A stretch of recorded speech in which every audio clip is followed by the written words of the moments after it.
Welcome back, everyone, to another episode of the Irish Breakdown Podcast, brought to you by our friends over at FanDuel. Happy Wednesday. We missed you yesterday, but we are back and ready, and we have a really, really fun show for you guys today. We are introducing our way too early top 25 rankings, and something that we said last year, Bryan, is yes, we are going to critique and give our opinions on other people's lists when they put them out, but that also doesn't mean that we're going to be some of those people that critique, and then don't put out a list of our own. Right. So very excited about doing this. If you're going to hammer people for the opinions that they have and the work that they do, then you should be willing to come up with your own rankings as well. And so we're going to do that, Trev. And this is fun. I always enjoy doing these because, again, this is honest analysis. We didn't just like throw dice to see who was going to be where. Trev didn't have a dart board with all the 100-some teams on. He's throwing darts at to see who's going to be in his top 25. For some of the picks. It's meant to be fun, but it is honest analysis. We're giving you our honest opinion. I mean, we spent the last 3-4 days just diving into depth charts, and we're texting back and forth like, dude, I was really feeling this team, but I just realized they got like 5 brand new starting offensive linemen. That's a concern. Or there's a couple teams like I didn't think I was going to have some teams ranked as high as I did going into it. And then you kind of compare them to other teams, and you're like, boy, this team has a chance to be pretty good this year. So it was a fun process to go through, and it's a very broad way of looking at it. And I've given Trevor the freedom to kind of put his ranking together the way he wants to without a lot of direction. And I'll let him explain when he gets to his sort of like what his philosophy is. Mine is simply where teams should rank at the beginning of the season. This is not a prediction of who will be ranked at the end of the year. It is based on what teams did last year. You can't ignore that. You also don't put the entire weight of it on last season because teams are different. It's about partly what you did last season, partly what kind of retention you had to your roster, and then what retention you had in your coaching staff, and then what I project your team to be talent-wise going into the season. So it's not so much a prediction of I think this team is going to finish the year 12th and this team's going to be 14th. Because in some of these cases, Trevor, I think there's a chance that a team is going to end up ranked higher because of schedule and things like that. I didn't take those things into account. I know you did, for example. So I'll let Trev explain his ranking process, but just they're a little bit different, which gets to some of the differences that I think that we have of where people will be and where they should be. There's only one spot in my top 25 that is reserved exclusively for someone that did something last year. And you guys know what that is. We'll be consistent with it. And so what we're going to do is we're going to go 25 to 21. Trevor will release his and explain why. I'll do mine. Then we'll go 20 to 16, 15 to 11, 10 to 5, 10 to 6, and then 5 to 1. It's going to be a lot of fun. I'm very much looking forward to this. And then we will also do one preseason. We'll do this same kind of show in the preseason after spring ball, and we know who's what position battles are going to, be won, what injury teams might have gone through, as we kind of experience, be able to kind of dive into what teams did in the spring and into the summer. So, although there'll probably a little less of that big change this year in the preseason because there's no spring portal window. So you won't see the wow, did you see so-and-so left so-and-so? There's not going to be as much as that this year, barring a bunch of lawsuits maybe happening. So it's going to be fun. Now, here's something we want from you. And number one, we are going to try to do a mailbag at the end of the show. So you can go just if this first 2 parts goes like 3 hours, you may not get to a mailbag. I don't think it will, because after the top 25, we're going to dive into where Notre Dame is ranked in all the preseason rankings, the betting odds, and just kind of say, is Notre Dame worth the hype? And then also, why are they getting the hype that they're getting from some? And there's some legitimate reasons, and we think some not so legitimate reasons that we'll dive into for that. So you can go ahead and start throwing your mailbag questions in there. But Trev, I'm ready to go. I'll let you explain kind of your ranking philosophy, and then we'll kick things off with you diving into your 25 through 21. And this isn't a debate. This isn't going to be me, Pepper, and Trevor like, oh, I can't believe you had that team that low. We may ask each other some questions. If we see one of you in the chat kind of raise a question about our spots, the other one may bring it up and then have it address it as opposed to waiting till the mailbag. But this is just kind of meant to lay out, this is what I think, this is what Trev thinks, and then we want to know what you guys think. So give us your rankings. And obviously, if you haven't put a top 25 together yet, that's fine. But maybe a top 10. Maybe you can be thinking about what the your top 10 would be as we get closer and closer, because we do like hearing what you guys have to say about things. It is part of the fun that we have doing the show, is obviously talking ball, but the other part of it is when you guys share your thoughts and analysis. And so we want to hear that as well, Trev. Yeah, I've been looking forward to this show, and I'm very excited to dive into this. Somebody had to be sick yesterday. I say joking. I'm glad you're feeling better. But dude, I woke up yesterday better. and I wasn't like phlegmy. I wasn't stuffed. I didn't I wasn't, I felt I had a major headache, and getting up and walking down the stairs wiped me out. And I'm sitting there working yesterday. I'm like, I'm feeling better. We probably should have done a show. And then I got up and walked. By the time I got to the stairs in the basement, I was like, yep, that wasn't good. I don't know what it was, but today I'm feeling a lot better and ready to rock and roll. But yes, I do apologize. But I wanted to build suspense for the IB way too early top 25. Hey, shoot, man, it built suspense for me. I was ready to go. I was stretching before the show, bro. I mean, you better believe it. But why are you doing calisthenics, Trevor?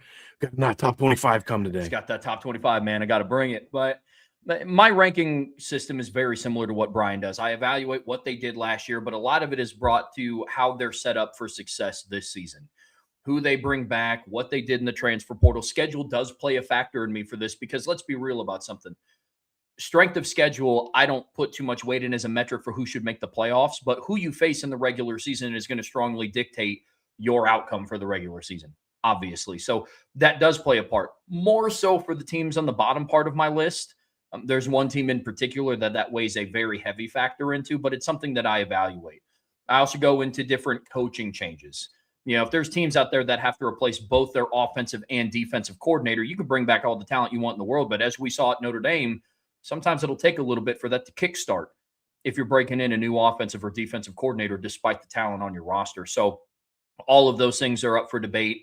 How they're set up for success is how I gear this. It's not necessarily projecting what the result of the season is going to be, but before it gets started, I kind of look at it like, okay, like kind of like a horse race. Like, all right, which one is poised to be where, seated where, what does that look like? So I'm really excited to dive into this, but that's basically what goes into my rankings, in addition to all the things that Bryan listed off, who they bring back, what they lose, things like that. So very, very excited, Bryan. Yep. Let's do it. So, Trev, we'll kick things off again. We're going to go 25 to 21. Trev will always go first. I'll go second. And we're going to kick things off with your ranking, and you start with a Notre Dame rival. I sure do. We're getting things kicked off here with the Navy midshipmen. Now, I know they're losing their big three. They're losing Alex Teska, Eli Heidenreich, and then obviously quarterback Blake Horvath. But I really liked what I saw from Braxton Woodson in the limited times that we got to see him. Obviously got to see him against Notre Dame with Horvath sitting out. But Brian Newberry is a huge part to their success. He's a really good coach. Last 2 seasons, he's been 21-5, and he's had back-to-back wins in the postseason. I think that they have a pretty good thing going on right now with Navy, so I have them getting started in the top 25. Now, I know I evaluate schedules as well. A little bit tough because theirs isn't finalized yet as far as dates go. Sometimes that, depending on where an opponent falls, will play a factor as well. But right now, I got the midshipmen kicking off my top 25. So very excited for them. Number 24, I have the Penn State Nittany Lions. Now, I understand there's been a lot of chatter about this team going on in the offseason and obviously all through the regular season, and understandably so. They were projected to be national championship winners before, and that conversation, Bryan, was squashed essentially before we got to October. Almost. What a difference a year makes. Like, seriously, like, and look, I had them third or fourth. It's not like Trev was so wrong in having them number one. What an idiot. He should have had him third or fourth like I did. But no, it's just what a difference a year makes. Where last year, everyone had them as the top 5 team going into the preseason. And now I'm looking at you having them 24th and being like, really? You have them in the top 25? Mm-hmm. The Penn State Cyclones are in the top 25? You know what I mean? Like, what a difference a year makes. It is wild. So it is, man. It is. And they lost a lot. I don't want to try to paint this picture of, they're going to galvanize around the returners. It is, Bryan, you made the joke, the Penn State Cyclones, but there's a lot of Iowa State going up to Happy Valley. But where I have a little bit of confidence with this team is when I look at their schedule and what they have. Now, if Iowa State is essentially the same team that they were against this schedule, there's a good chance that they just go 8-4. I go and it's bad, man. I mean, it's really bad. It's They get borderline G5. I don't want to it hear is. anybody talking about Notre Dame's schedule unless they're going to first talk about Indiana and Penn State's schedule. You can miss me with all that. 100%, bro. They get Marshall, Temple, Buffalo, Wisconsin, Northwestern, Purdue, Minnesota, Rutgers, and Maryland. Now, they have tough games sprinkled in there. They play Michigan on the road, Washington on the road, and then USC at home. But I don't want to see anybody try to paint this picture. Like, I understand it's Matt Campbell's first year. He's a good coach. And I don't think Penn State competes for the Big Ten title nor a playoff spot in year one of his regime. But he's bringing experienced players with him, including Rocco Becht. He's not a big game quarterback, but what's the big game on the schedule for them? So I look at this and projecting a little bit forward, I could see them, if he just is who he was at Iowa State, I could easily see him going 8-4 against his schedule. So I have the Penn State Nittany Lions at number 24. At number 23, kind of sticking with the ties to Penn State, I'm going with the Virginia Tech Hokies.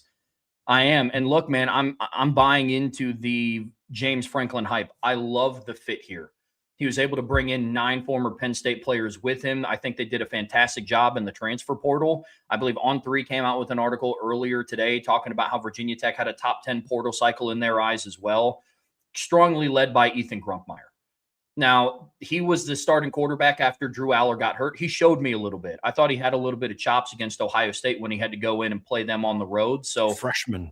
He was, man. A lot of talent there, too. He's just a couple of years away. I think going to the ACC and playing a Virginia-level schedule, not playing with the expectations of what you have at Penn State, I think that's going to benefit him a lot.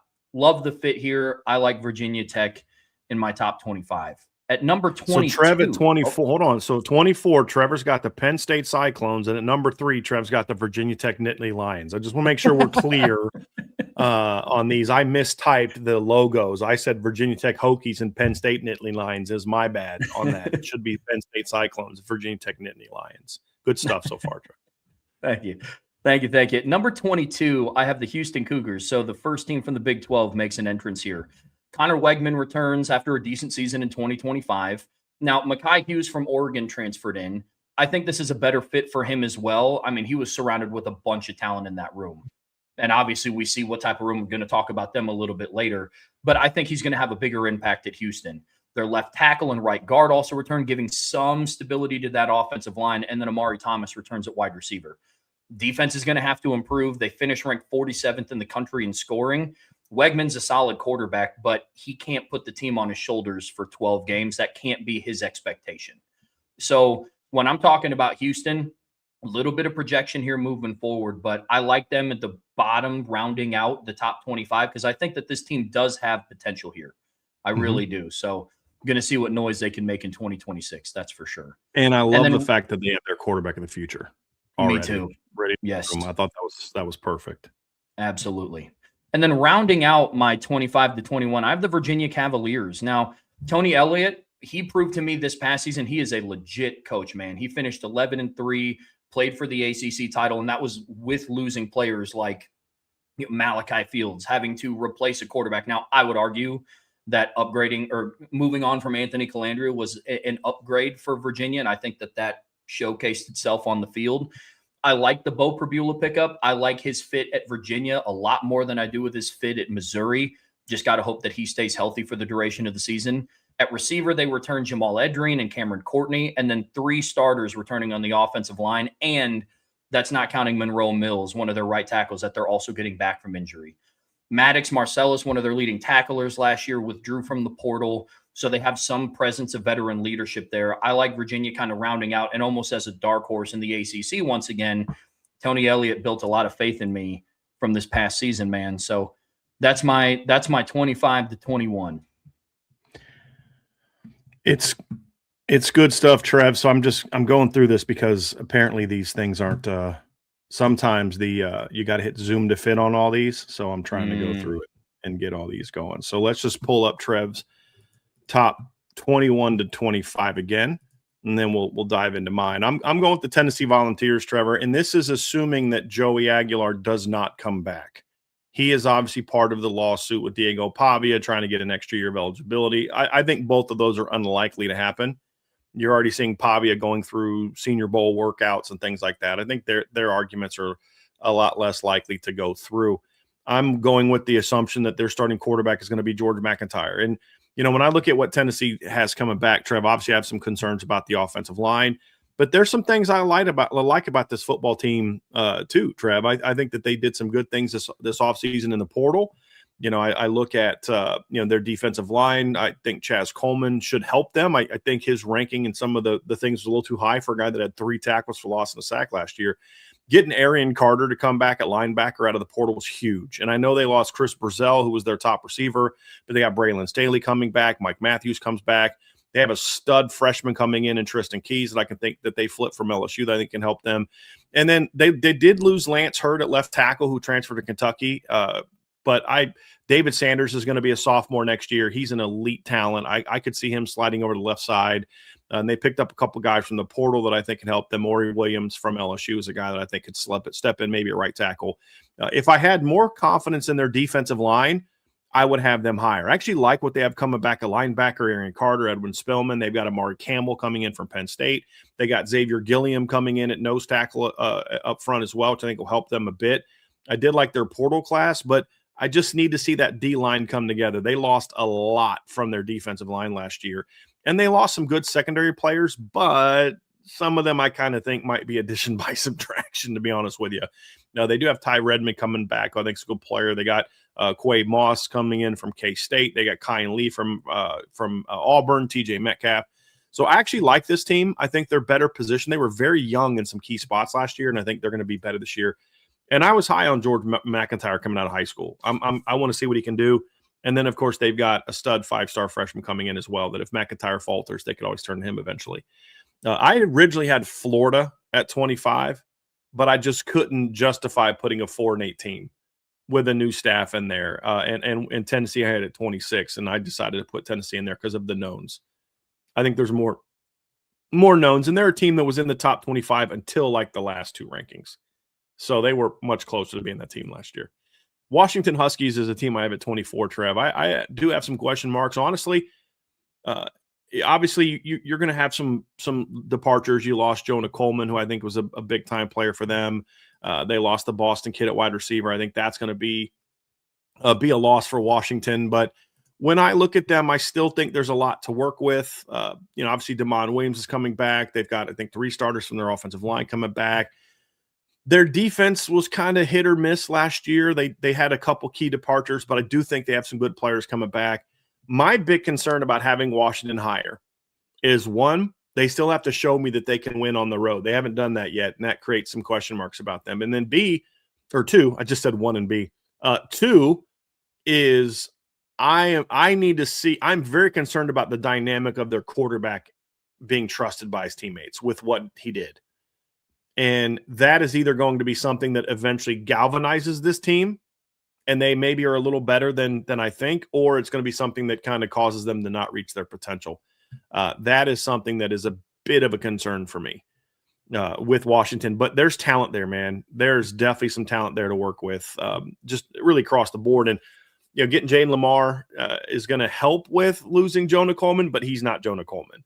And I like Brian Bonner as sort of a third down scat back. I don't think he's kind of like that difference maker. That would be a reason I'm a little bit hesitant to completely jump on the Washington bandwagon this year. Although I me, Trev, I'm really high on DeMond Williams, but the stuff he kind of pulled this offseason was like, I question if that team is going to be able to kind of stay together and stay unified. And then also, like I said, he's got to show me he can win on the road. A team that I have here is Arizona Wildcats. They were a surprising team last year. Very surprising team for me last season. I honestly did not have a lot of expectations for Arizona last year. And I had them, I think, middle of the pack in the Big 12 because, look, Jed Fish had left. Their new head coach comes in. He doesn't do a good job. They lose Ted McMillan. They lost a lot of talent. I'm like, how are they going to be better this year without that? But I tell you what, he did a tremendous job this season, a tremendous job getting this team turned around and really turning them into a legitimate top 25 caliber team from Coach Brennan I'm referring to. So, Noah Fafita comes back. They get their, 2 of their top 3 leading rushers coming back. They've got good talent come back at receiver. That's another position where they got hit again with departures, but they had some solid portal pickups. They got Rodney Gallagher, who gives them a little bit of a, change of pace guy in the slot. Their offensive line took a hit, but their defense brings back some really good players on their front two levels. Their secondary's kind of got to get remade a bit. They're banking on a lot of DBs from the portal. But as we've seen in recent years, teams that rely on portal DBs have been able to be successful. Miami revamped their entire secondary last year with portal guys and went and played for the championship. So that doesn't concern me a lot. And so I love the fact veteran quarterbacks are going to play a lot for me when it comes to some of these rankings for some of these teams. Number 22 for me, Trevor, is the Clemson Tigers. I know. Trust me, I know. But I look at this team, Trevor, and I think that they've got rid of some players that maybe were not bought in to what they were doing. And you have some guys coming back that I think are better leaders. I like Chris Vizina a lot. It was very high on him coming out of high school. I think that he'll add a little bit more of a throwing element to the mix. I like Cade Klubnik. He's a good football player, but I just felt like he never evolved from a processing standpoint and didn't consistently make the big time throws. This team had to be built around their receivers, and Garrett Riley didn't know how to do that. And he didn't know how to do that with the type of receivers they had. He's still trying to run like an old school RPO, quick game all the time type of system. And I don't know that's what you want to be doing with the talent they have coming at receiver, because they have one of the best receiving corps in college football coming back next year. There's no, even losing Antonio Williams, they have one of the best college, and they're bringing in one of the best incoming freshman classes at wide receiver this year. So I think Chris Vizina fits that very well. He can get the ball downfield. He can, you're getting Chad Morris back. We'll see how he does. Defensively, you're going into year 2 of Tom Allen. I think that should help. Yes, they lost Peter Woods and TJ Parker. Neither of them were very good last year. I thought Will Helt was their best defensive end. He comes back. Jaheim Lawson comes back. Vic Burley's back. I think he'll be a solid rotation player. Chant Thompson is going to be a year older. Darian Mayo's a year older. Plus, they went into the portal and got some solid players. They're going to be good at linebacker. Their secondary is a little bit of a question mark for me, but I do like their portal pickups there. Getting Elliott Washington is a really solid nickel player I liked. But I think they're going to be better in year 2 because of being in year 2 of Tom Allen. The only question mark I really have about Clemson is their offensive line. But to a degree, I wonder if they're better off moving on from all those guys because they just weren't good. They had all these veteran players that just weren't good. So I just look at Clemson, and I think they probably start the season off with an L against LSU. But I just think this is a team that going into the season is going to be a lot better than they were this year. And they just tanked last year. I mean, they just didn't have it. I think that team lacked leadership, and I think some of the issues that they had are gone. And I think they're going to be able to fix some of those things. And then at number 21, Trev, I'm going to stay in the Big 12. And I'm going to go with the Arizona State Sun Devils. I honestly was not anticipating liking Arizona State as much as I thought I was. Obviously, they lost Sam Levitt. They lost Raleek Brown, who had 1,000 yards last year. They lost Kanye Udo. They lost Jordan Tyson. They lost Malik McClain. They lost, almost their entire defensive line outside of CJ Fight is basically gone. And I'm like, yeah, I'm not going to like this team. But number one, I think that one thing that helps them is they bring back 4 starters in the offensive line. And that's big to me. 3 starters in the offensive line, excuse me. And that's big to me. They went to the portal and, I think upgraded at receiver. Now, there's nobody as good as what Jordan Tyson was 2 years ago. But they're not replacing 2 years ago Jordan Tyson. They're replacing last year's banged-up Jordan Tyson that wasn't nearly as impactful. And getting Reed Harris, I think that was a great portal pickup for them. Obviously, you went out and got Amarian Miller from Colorado, who had over 800 yards last year. Raiden Vines-Bright, who was a solid slot player for Washington as a freshman. And then you've still got Derek Yasubio coming back. You've got Jaron Hamilton coming back. So I actually really like this team, Trev. I think that Arizona State's going to surprise some people. I thought they did a really nice job on the portal. I think getting Jalen Thompson was a really nice fit for them. Marion Winston from Baylor's a really nice pickup for them. They got a kid from Colorado State, a linebacker from Colorado State named Owen Long that I really like as well. out of the portal. I think he'll step right into the lineup and be a good player. And then I like some of the things they did in the portal at safety as well. They got a safety from Kansas that I really like. So I like this team. I think that you're going to have more buy-in this year at Arizona State. I think when your quarterback is always kind of looking to be the next big thing, I think that can hurt your locker room. And just the way that they talked about him and when he opted out, you could just tell that there was a lot of pent up, we don't trust that guy that was there. I'm not a huge Cutter Boley fan, but you know what? He had some nice moments last year. He torched Tennessee last year in a game.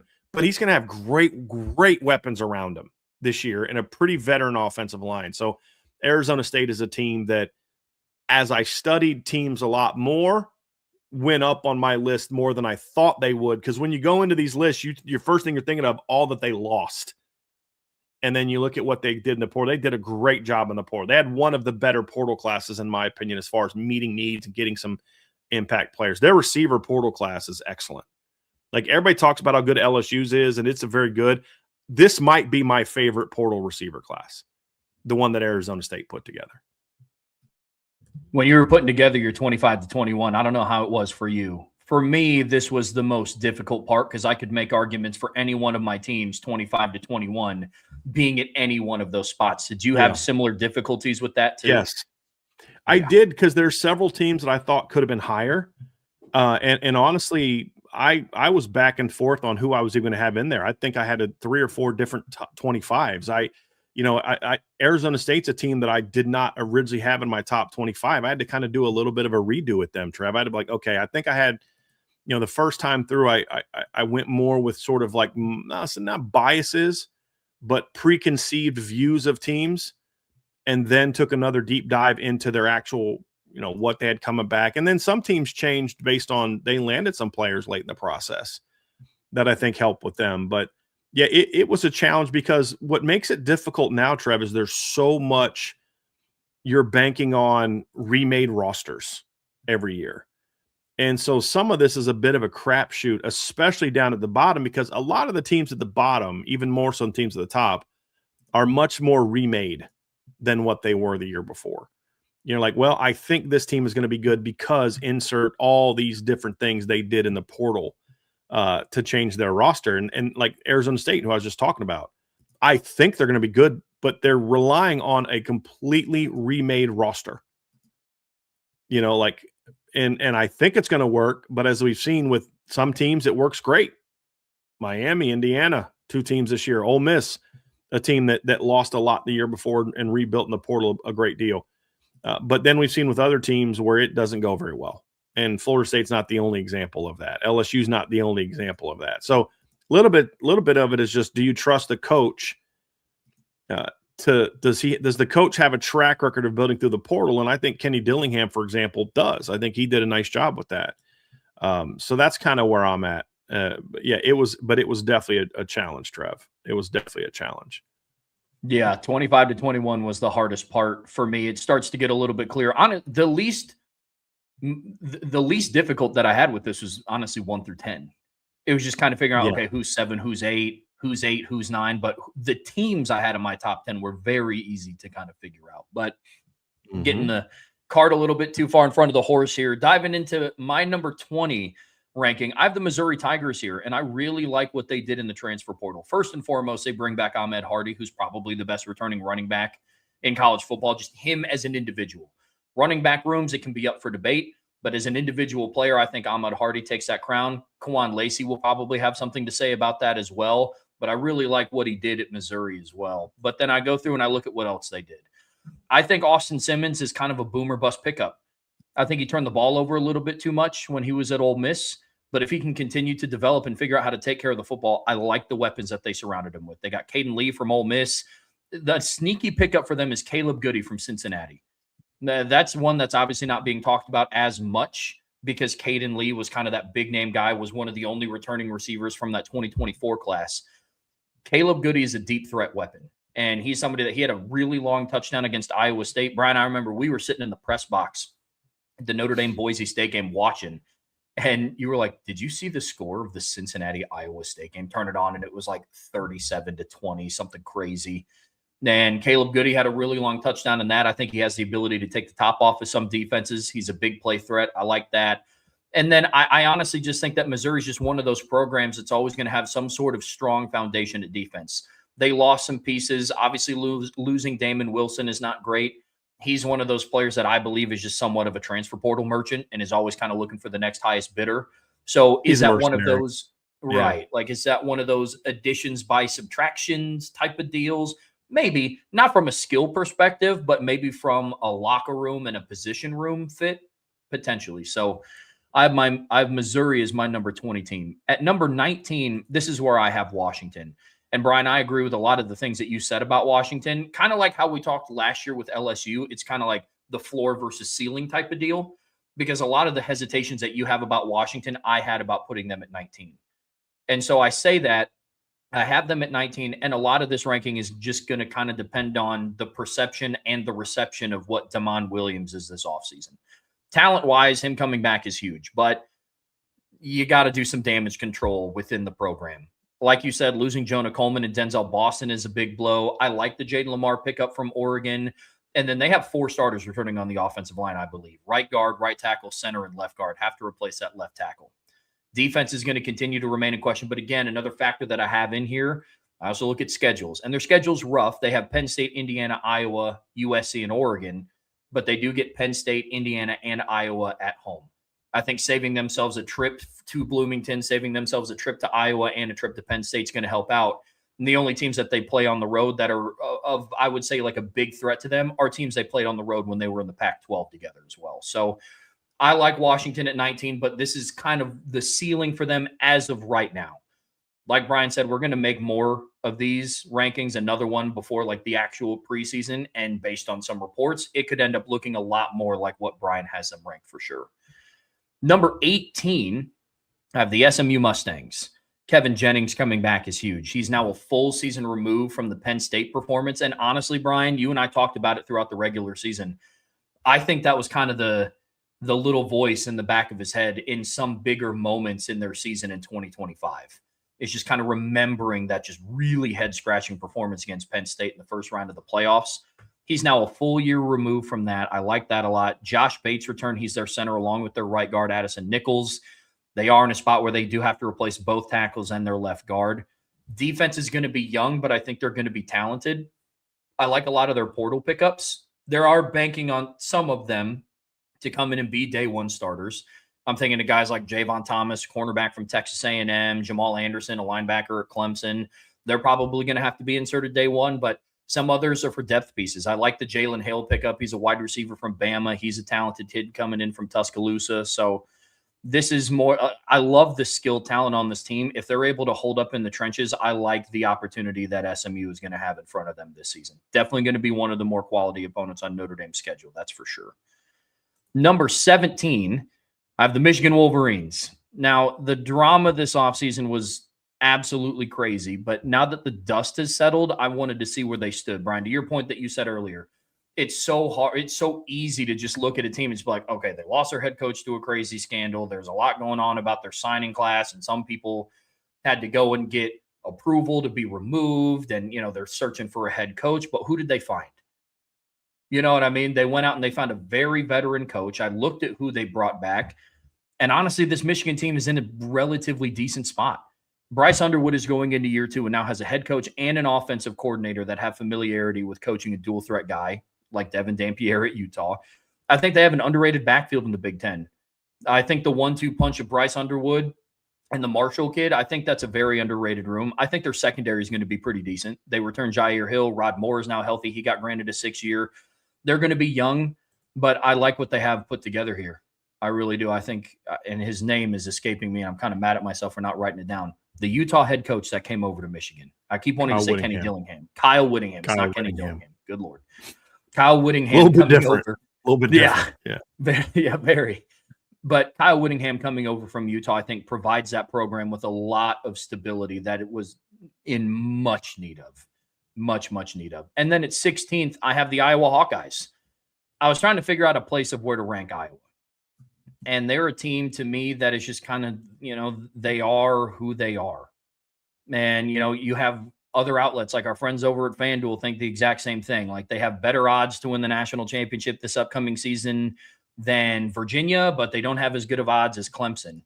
And so when I look at this Iowa team, at least 8 wins every year since 2015. I'm not counting 2020. They went 6-2. I think if they played a 12-game schedule, they would have won 2 of their last 4 games.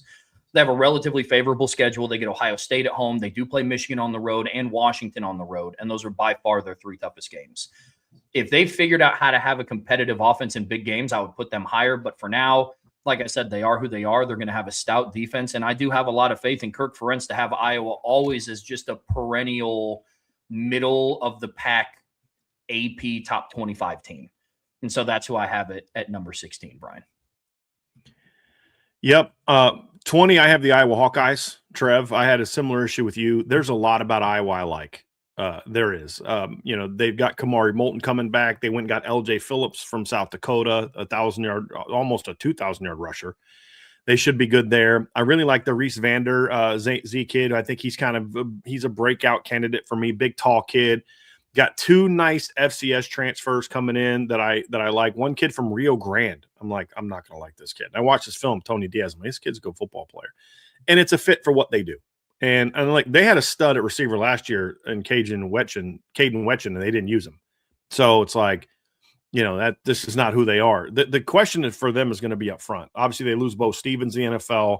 They lose Logan Jones in the NFL, and then Jennings Dunker in the NFL. They do bring back Trevor Lauk, who's, I think, an outstanding player. Cade Piper. Jack Dotzer, battled for one of the starting jobs last year at guard or at tackle. I think he's going to slide into the starting lineup this year. And they just develop good offensive lines at Iowa. That's kind of what they do. Defensively, I'm a little bit – I have some question marks on their defense, personnel-wise. I like some of the portal pickups they made, but, Trev, they lost a lot from their front 7. And their secondary was just absolutely depleted at the safety level. Their corners should be good, but like losing Xavier Wankpa, losing Cohen Ettinger, who went to the portal and went to Louisville. I think he went to Louisville. That to me was where I got to say, okay, I got to question that. And then finally, the 2 quarterbacks. You've got Hank Brown and Jeremy Hecklinski. There could not be more different. Hank Brown is 6'4", 215. Jeremy Hecklinski's 6. I can't even say his name. It's like that's why I never was good at Spanish. I can't roll my tongue like that. He's 5'11", 188. And so who wins that battle is going to go a long way towards determining how good they're going to be. But it's just kind of like, but this is what Kirk Ferentz does. They're going to be good on the offensive line. I'll probably have Trevor Lauk as one of my preseason All-Americans. I think their offensive line is still going to be good. And then you've got to say Phil Parker loses guys every year, and he just keeps putting out top defenses. So you kind of give him a little bit of benefit of the doubt that even with all the losses, they're still going to be pretty good. So I have Iowa at number 20. Number 19 for me is Michigan, Trev. Similar things for you. You got to think about this team. They went 8-4 last year, right? 9-4 last year with a coach who was doing the things and struggling with the things that Sharon Moore was struggling with. Imagine what they're going to be like with a grown-up running that football program this year. Right. And you're going into year 2 of Bryce Underwood. They had no clue how to use him last year. None. It was an embarrassment how they used him last year. Now you're going into it. You've got a new offensive coordinator. You've got a new defensive coordinator. I liked both of those hires. You're going to be still good at running back. Obviously, you lose Justice Haynes, but they lost Justice Haynes last year. I mean, he got hurt. They only played the first 7 games, and he didn't play anymore. Jordan Marshall steps in, plays great, rushes for almost 1,000 yards, 10 touchdowns, and then they went out and got Savion Hyder, who's a 5-star kid. I didn't grade him as a 5-star, but I had him as a top 50 back. He's still a very good back, and they got Taylor Tatum, who gives you good depth from Oklahoma. Receiving corps should be better, Trev. Andrew Marsh is coming back. He was their best weapon. They've got some other talented young players, and they added Jamie French from the portal, who they got from Texas. That was a good pickup. They should be, and then J.J. Buchanan, who some depth charts list as a tight end, but you watch him play at Utah. He's a receiver. He's a boundary receiver. That's basically they use him the way that some Notre Dame fans have said, "Hey, could you maybe use Preston Frizzell and Ian Premer as just boundary receivers?" That's what Utah did with J.J. Buchanan, and I expect that to continue. But here's really where it comes down to for me, because the Michigan's defense is still going to be good. They lost some edge players. They brought in some good edge players. Obviously, I don't know that John Henry Daly is going to be 100% beginning of the year. I have some concerns about that. We'll see how that pans out, but they're going to still be very good up the middle. TJ Pierce, Etta comes back. You've got Nate Marshall coming back, who's a talented young player off the edge. I do think John Henry Daly is going to be there at some point in time. They have a freshman coming in. I think their linebacker core is going to be good. Their secondary is still talented. They got Smith Snowden out of the portal. Like, their defense is going to be good, and I love their D coordinator they got from BYU. I think he does an excellent job. But where I still look at Michigan and I'm like, this is still a team that I think can win with their offensive line.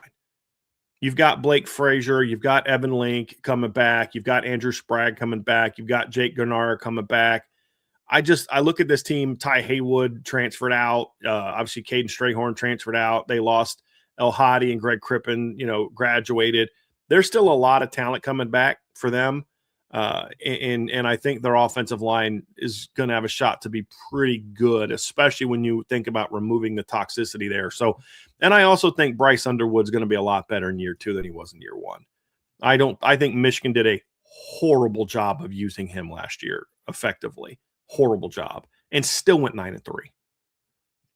So I think this team is going to be pretty good. I know Notre Dame fans hate to say it. I don't even like to say it, to be honest with you. I mean, I despise Michigan, but that's just what I see. I see a team that's got a shot. 19 was the floor for me for Michigan, not what I would have thought jumping in. Because when we first started looking at preseason top 25s, I'm like, people are putting Michigan like 11, 12. Like, are you serious? I actually had some conversations about that. But I just think there's too much staff turnover. There's too much turnover in the trenches for me to say, okay, sure, they're that high, but it won't surprise me if they end up finishing better than where I have them starting. Yeah, year. We see that the same. I'm very confident in what Bryce Young's going to do in year 2, but Michigan being a top 11 team, top 12 team, like I mean, he would have to put on quite the clinic this upcoming season. I get you completely. Agree. Number 18, I've got the Louisville Cardinals. Louisville is a team that I had a lot of variance where I had them. At one point in time, I had them 13. At another point in time, I had them lower, just because they're such a hard team to read, Trev, because they're once again completely being rebuilt in the portal. Their receiving core will be brand new. Their offensive line literally will be brand new. Like, across the board, all 5 starters will be brand new. And when I look at those things, Trev, it's kind of like, man, I just don't know where to put them.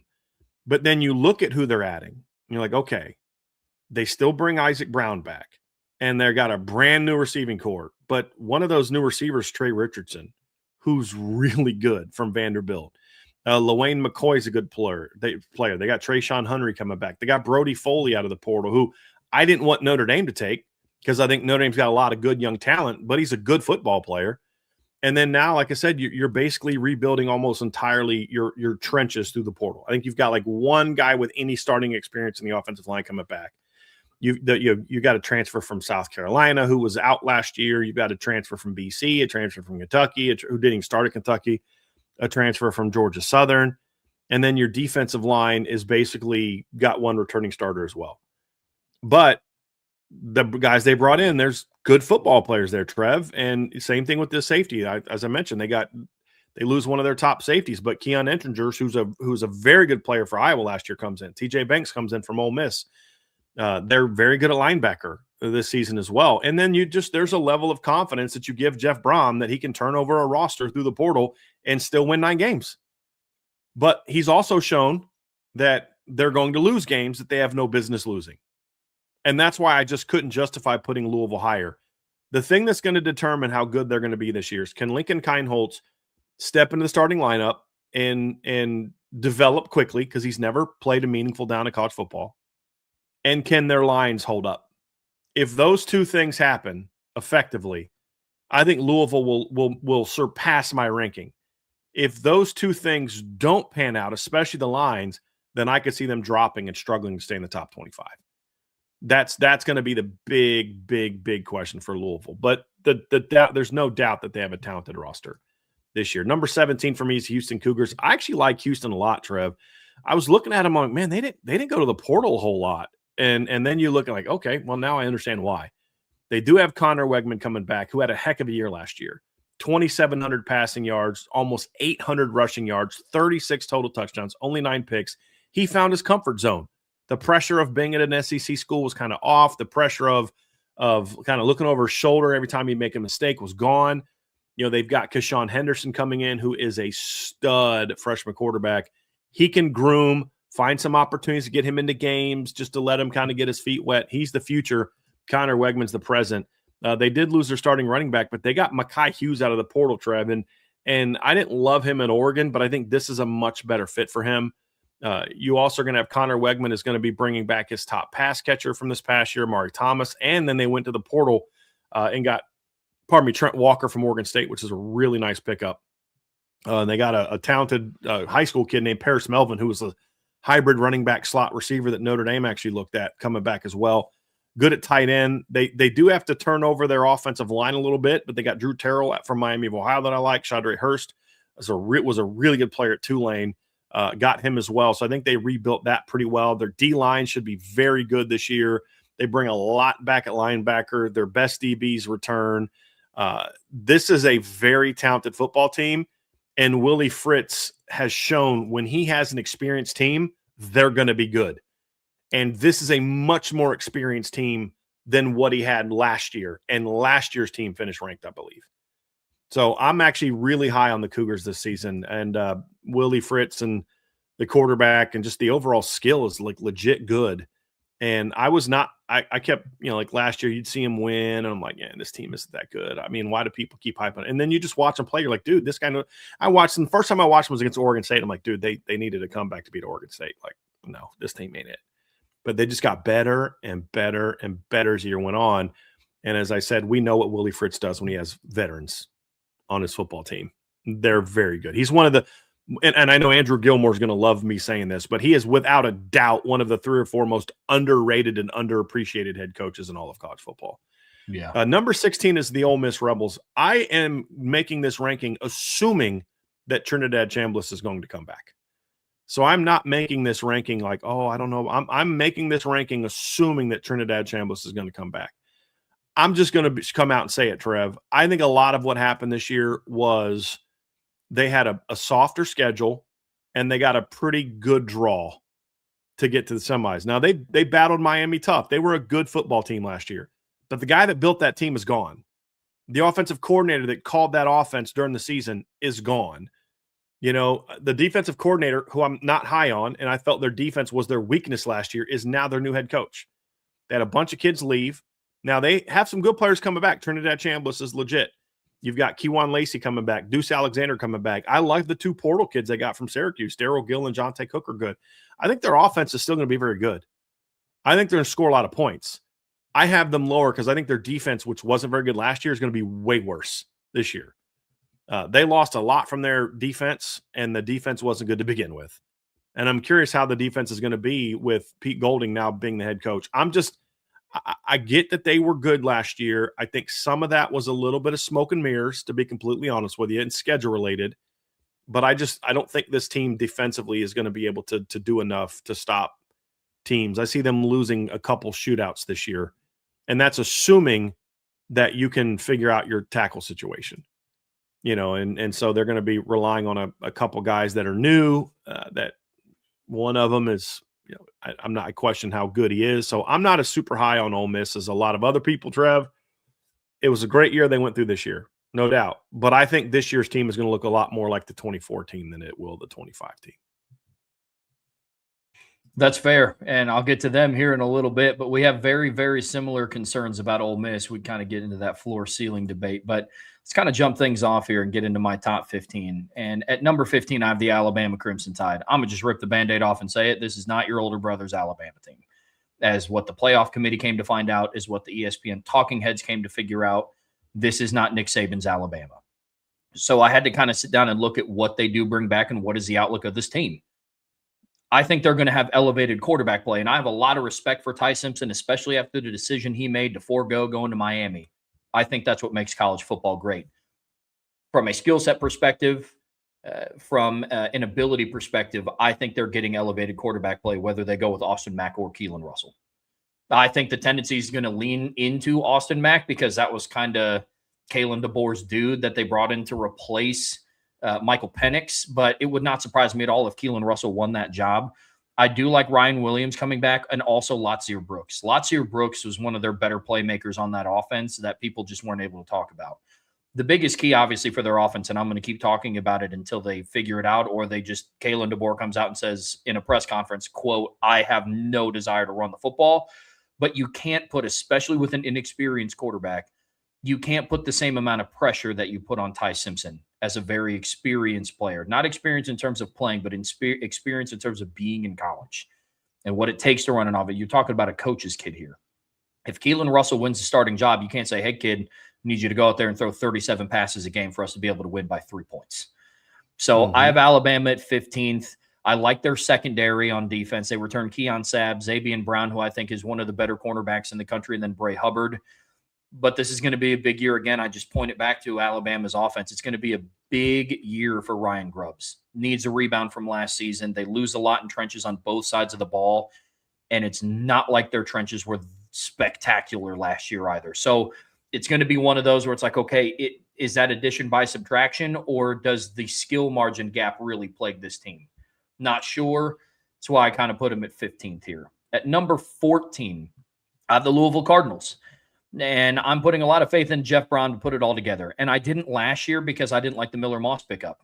I was very consistent with that last year, and I think he was somebody look, I will say a bunch of things about Lincoln Riley. I will. But one thing that I will say about him is that dude can develop quarterbacks for the most part. It's kind of taken not a back seat, but it's taken a dip from the days that he was at Oklahoma and then brought Caleb Williams with him. But that being said, if Lincoln Riley's moving on from a quarterback, I didn't like the outlook with it, especially with how good Jeff Brom is at developing quarterbacks. But his ability to develop quarterbacks is why I like the Lincoln Kienholz pickup. I think he's a little bit more moldable than what Miller Moss was coming into that point in time. I think that they're going to have one of, if not the best 1-2 running back punch in the ACC with Isaac Brown and Kawan Brown coming back. Isaac Brown withdrawing from the portal and Jeff Brown being able to sit down with his staff and convince him to withdraw his name in the portal might be one of the best portal moves this season that not a lot of people are talking about. They might not be in my top 25 if Isaac Brown left. Literally. Yes. I mean, that is one of the – I ranked him as my top 5 running back coming back in college football in 2025. You better believe his name is going to be on that list for me again in 2026. But if Jeff Brom can sit down and figure out how to just eliminate those head-scratching losses, that's what's so fascinating about him as a head coach. They're going to have big games on their schedule that I have confidence they'll win at least one of them. But the bigger question with him is, okay, are they going to lose to, they're going to lose to Old Dominion? Which team are they going to drive? They're going to play a struggling Pitt team on the road and lose by 30? I'm not entirely sure. But I do think this is the year they kind of sit down and put it all together. And then who they hire at defensive coordinator will dictate a lot of their success. Ron English stepped away to watch his son's final year at Navy. Very interested to see who they get to replace him. Very interested. Right. Yes. It's kind of like Evan Withers just decided to leave Ohio State to go be the head coach at James Madison back when they were an FCS team. Sure. That was the reason provided. There's no doubt about that. That is for sure. Number 13, I have the Oklahoma Sooners. Now, playoffs aside, and it's a conversation for a different day, whether they should have hosted, whether they shouldn't have been in, whether they should have been on the road. Well, last season showed me something about Brett Venables. He had his back against the wall, and he put together a run at the playoffs. Now, obviously, they had a first-round exit to an Alabama team that they faced earlier in the year, but them in the regular season being able to go into Tuscaloosa and hand Kalen DeBoer his first loss at Alabama, I mean, that's something for me that impressed me a lot. And he did it with a quarterback that wasn't fully healthy really from the middle of October to the end of the regular season. He comes back. John Mateer comes back along with Isaiah Sategna. That's going to be huge for their offense. They lose key pieces on the defensive line, but honestly, I'm pretty confident that Brett Venables is going to be able to reload there. They still have important rotation pieces coming in. I think Oklahoma's still going to have one of the better defenses in the country this upcoming season. So I have them right now 13th, and then if this was a playoff discussion, kind of on the outside looking in. So very interested to see what the Sooners do this year. At number 12, I have the LSU Tigers, and Insured by Big is actually kind of on fire. Who leaked our rankings to Big? That's what I want to know, idea. Trev. Okay, I'm going to inspect your computer, Lauren's computer, my computer, and Angela's computer because I want to know who linked our rankings to Insured by Big. Is my apartment bugged? Yeah. Is your basement bugged? What's going on here, bro? Seriously, I knew LSU people had me bugged, man. I knew it. But I have LSU at number 12, and this, to me, this is a floor pick. I wanted to put them higher. And no, I'm not saying that because Insured by Big is in the chat and we go way back. But in all seriousness, I couldn't put them higher because there's just so much new. I love the new, but there's just a lot of it. And I haven't seen what a Lane Kiffin offense is going to look like at LSU. I am under the belief that it's going to be good. But you guys know me. I'm Mr. I got to see it. And so I don't know what that looks like. But what I do know is a lot of the pieces that are being put on this offense is really, really strong. Love Sam Levitt coming in from an X's and O's standpoint. J.C. Brown is a huge pickup. Trey Brown III from Old Dominion. They brought in a lot in the trenches. Caden Durham withdrawing from the portal is massive. I like Trey'Dez Green at tight end. Whit Weeks comes back on defense. He's one of their veteran leaders. Definitely a big presence there. And then retaining Blake Baker is also massive for LSU's defense. What's odd about this is it's interesting that with a Lane Kiffin-led team, because Blake Baker is there, I have more questions about their offense and how it's all going to come together, despite Lane Kiffin being the head coach, than I do about their defense because there's continuity there. If Lane Kiffin can get this offensive line to play together as a cohesive unit, and when I mean a cohesive unit, I'm not talking about a Joe Moore Award finalist, just good. They are a good offensive line. This LSU team is going to be able to score points. Body on a body, dude. That's literally going to be the key. And I don't know that they can do that. That's going to be exactly. Yeah. Exactly. So if they are able to do that, they're going to be higher in this ranking for me than 12. But because there's so much new, I couldn't put them higher than this, which leads me to my 11th pick. I have the Ole Miss Rebels. Now, if somebody wanted to sit down and debate with me, LSU should be above Ole Miss, I wouldn't have a whole lot of disagreements here. But I watched, and yes, it was with a Lane Kiffin-built team, but I was able to see what Pete Golding was going to do somewhat as a head coach at Ole Miss in the playoffs in big moments. That does carry a little bit of weight with me. This also does factor in Trinidad Chambliss coming back. If Trinidad Chambliss doesn't come back, I'm not having them at 11th in the one that we do. The deuce is going to be loose, baby. He is. The deuce will be loose in 2027. You can't ask Deuce Knight to do what Trinidad Chambliss did in 2025. You can't ask Deuce to do that his first year as a meaningful starter. I love the performance that he had against the FCS team that Auburn played, but you can't ask him to do that for an entire year against an SEC regular season schedule. But I go and I look at what else Ole Miss does. Okay, it's Pete Golding's team. What will he do with it? They return a good amount on offense. Love Laquan Lacey returning. Like I said, he's kind of in contention with Ahmed Hardy being like the best returning running back in college football. Then they return some pieces along their offensive line. They're going to look very different on defense, especially in the trenches. But if Pete Golding is the defensive-minded head coach that people claim that he is, then I think that the defense has to take a step forward. Because if Chambliss doesn't come back, you can't ask Deuce Knight to get into a shootout every single week. And even if Trinidad Chambliss does come back, you shouldn't be in a spot where you have to ask him to be in a shootout every single week. But with Ole Miss, this is the ceiling. So my 11 to 12, I went ceiling versus floor. I think this is the highest that I'll put Ole Miss, especially if Chambliss doesn't come back. But that is my 15 to 11, Brian. Good stuff, Trev. I have Bama 15. This is one of the teams. We had 4 teams that we had in the same spot. Bama, I believe, is the lowest ranked one that we had. Agreed with a lot of things you said. Here's my case for Alabama. Here's my concern for Alabama. You're going to have, your receiving core has to show me something because Ryan Williams has all the talent in the world, but he was a very mediocre player last year. Their dude was Jeremy Bernard, and he's gone. Isaiah Horton was a good player for them down the stretch. He's gone. But with Ryan Williams, with Latzir Brooks, with Noah Rogers, you should still be good at receiver. You should be good at tight end. Their running back room is better than what we saw last year, and they've got a kid coming in by the name of E.J. Kroll. He basically pulled a Teddy Gerard. He was originally part of the 27 class, came in, reclassified to 26 much earlier than Teddy did. He's a stud. The question is, it sounds great to talk about Bama wanting to run the football, but like Trevor said, I need to see it. Like it's right now, it's just kind of against his DNA to run. He's going to have to change that. And if he's going to change that, he's going to have to do that with a brand new offensive line, which could be a challenge. He's going to need to do that because whoever starts a quarterback, whether it's Austin Mack or Keelan Russell, I'm kind of leaning towards it being Keelan Russell.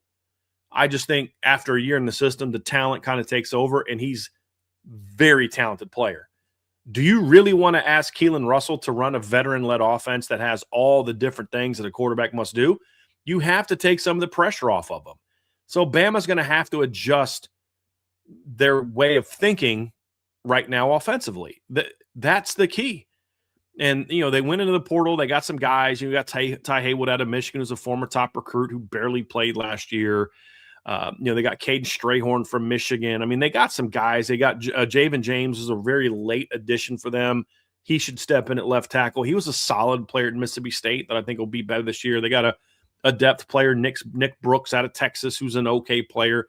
But there's a lot of question marks up front, Trev. They're going to need a lot of young guys who haven't done a whole lot, whether it be, Casey Poe, somebody like that. They're going to have to – those young guys are going to have to step up and rebuild that line around Michael Carroll at right tackle, because what we saw last year was unacceptable. And they moved on from their O-line coach. It sounds like they're bringing Adrian Clem in.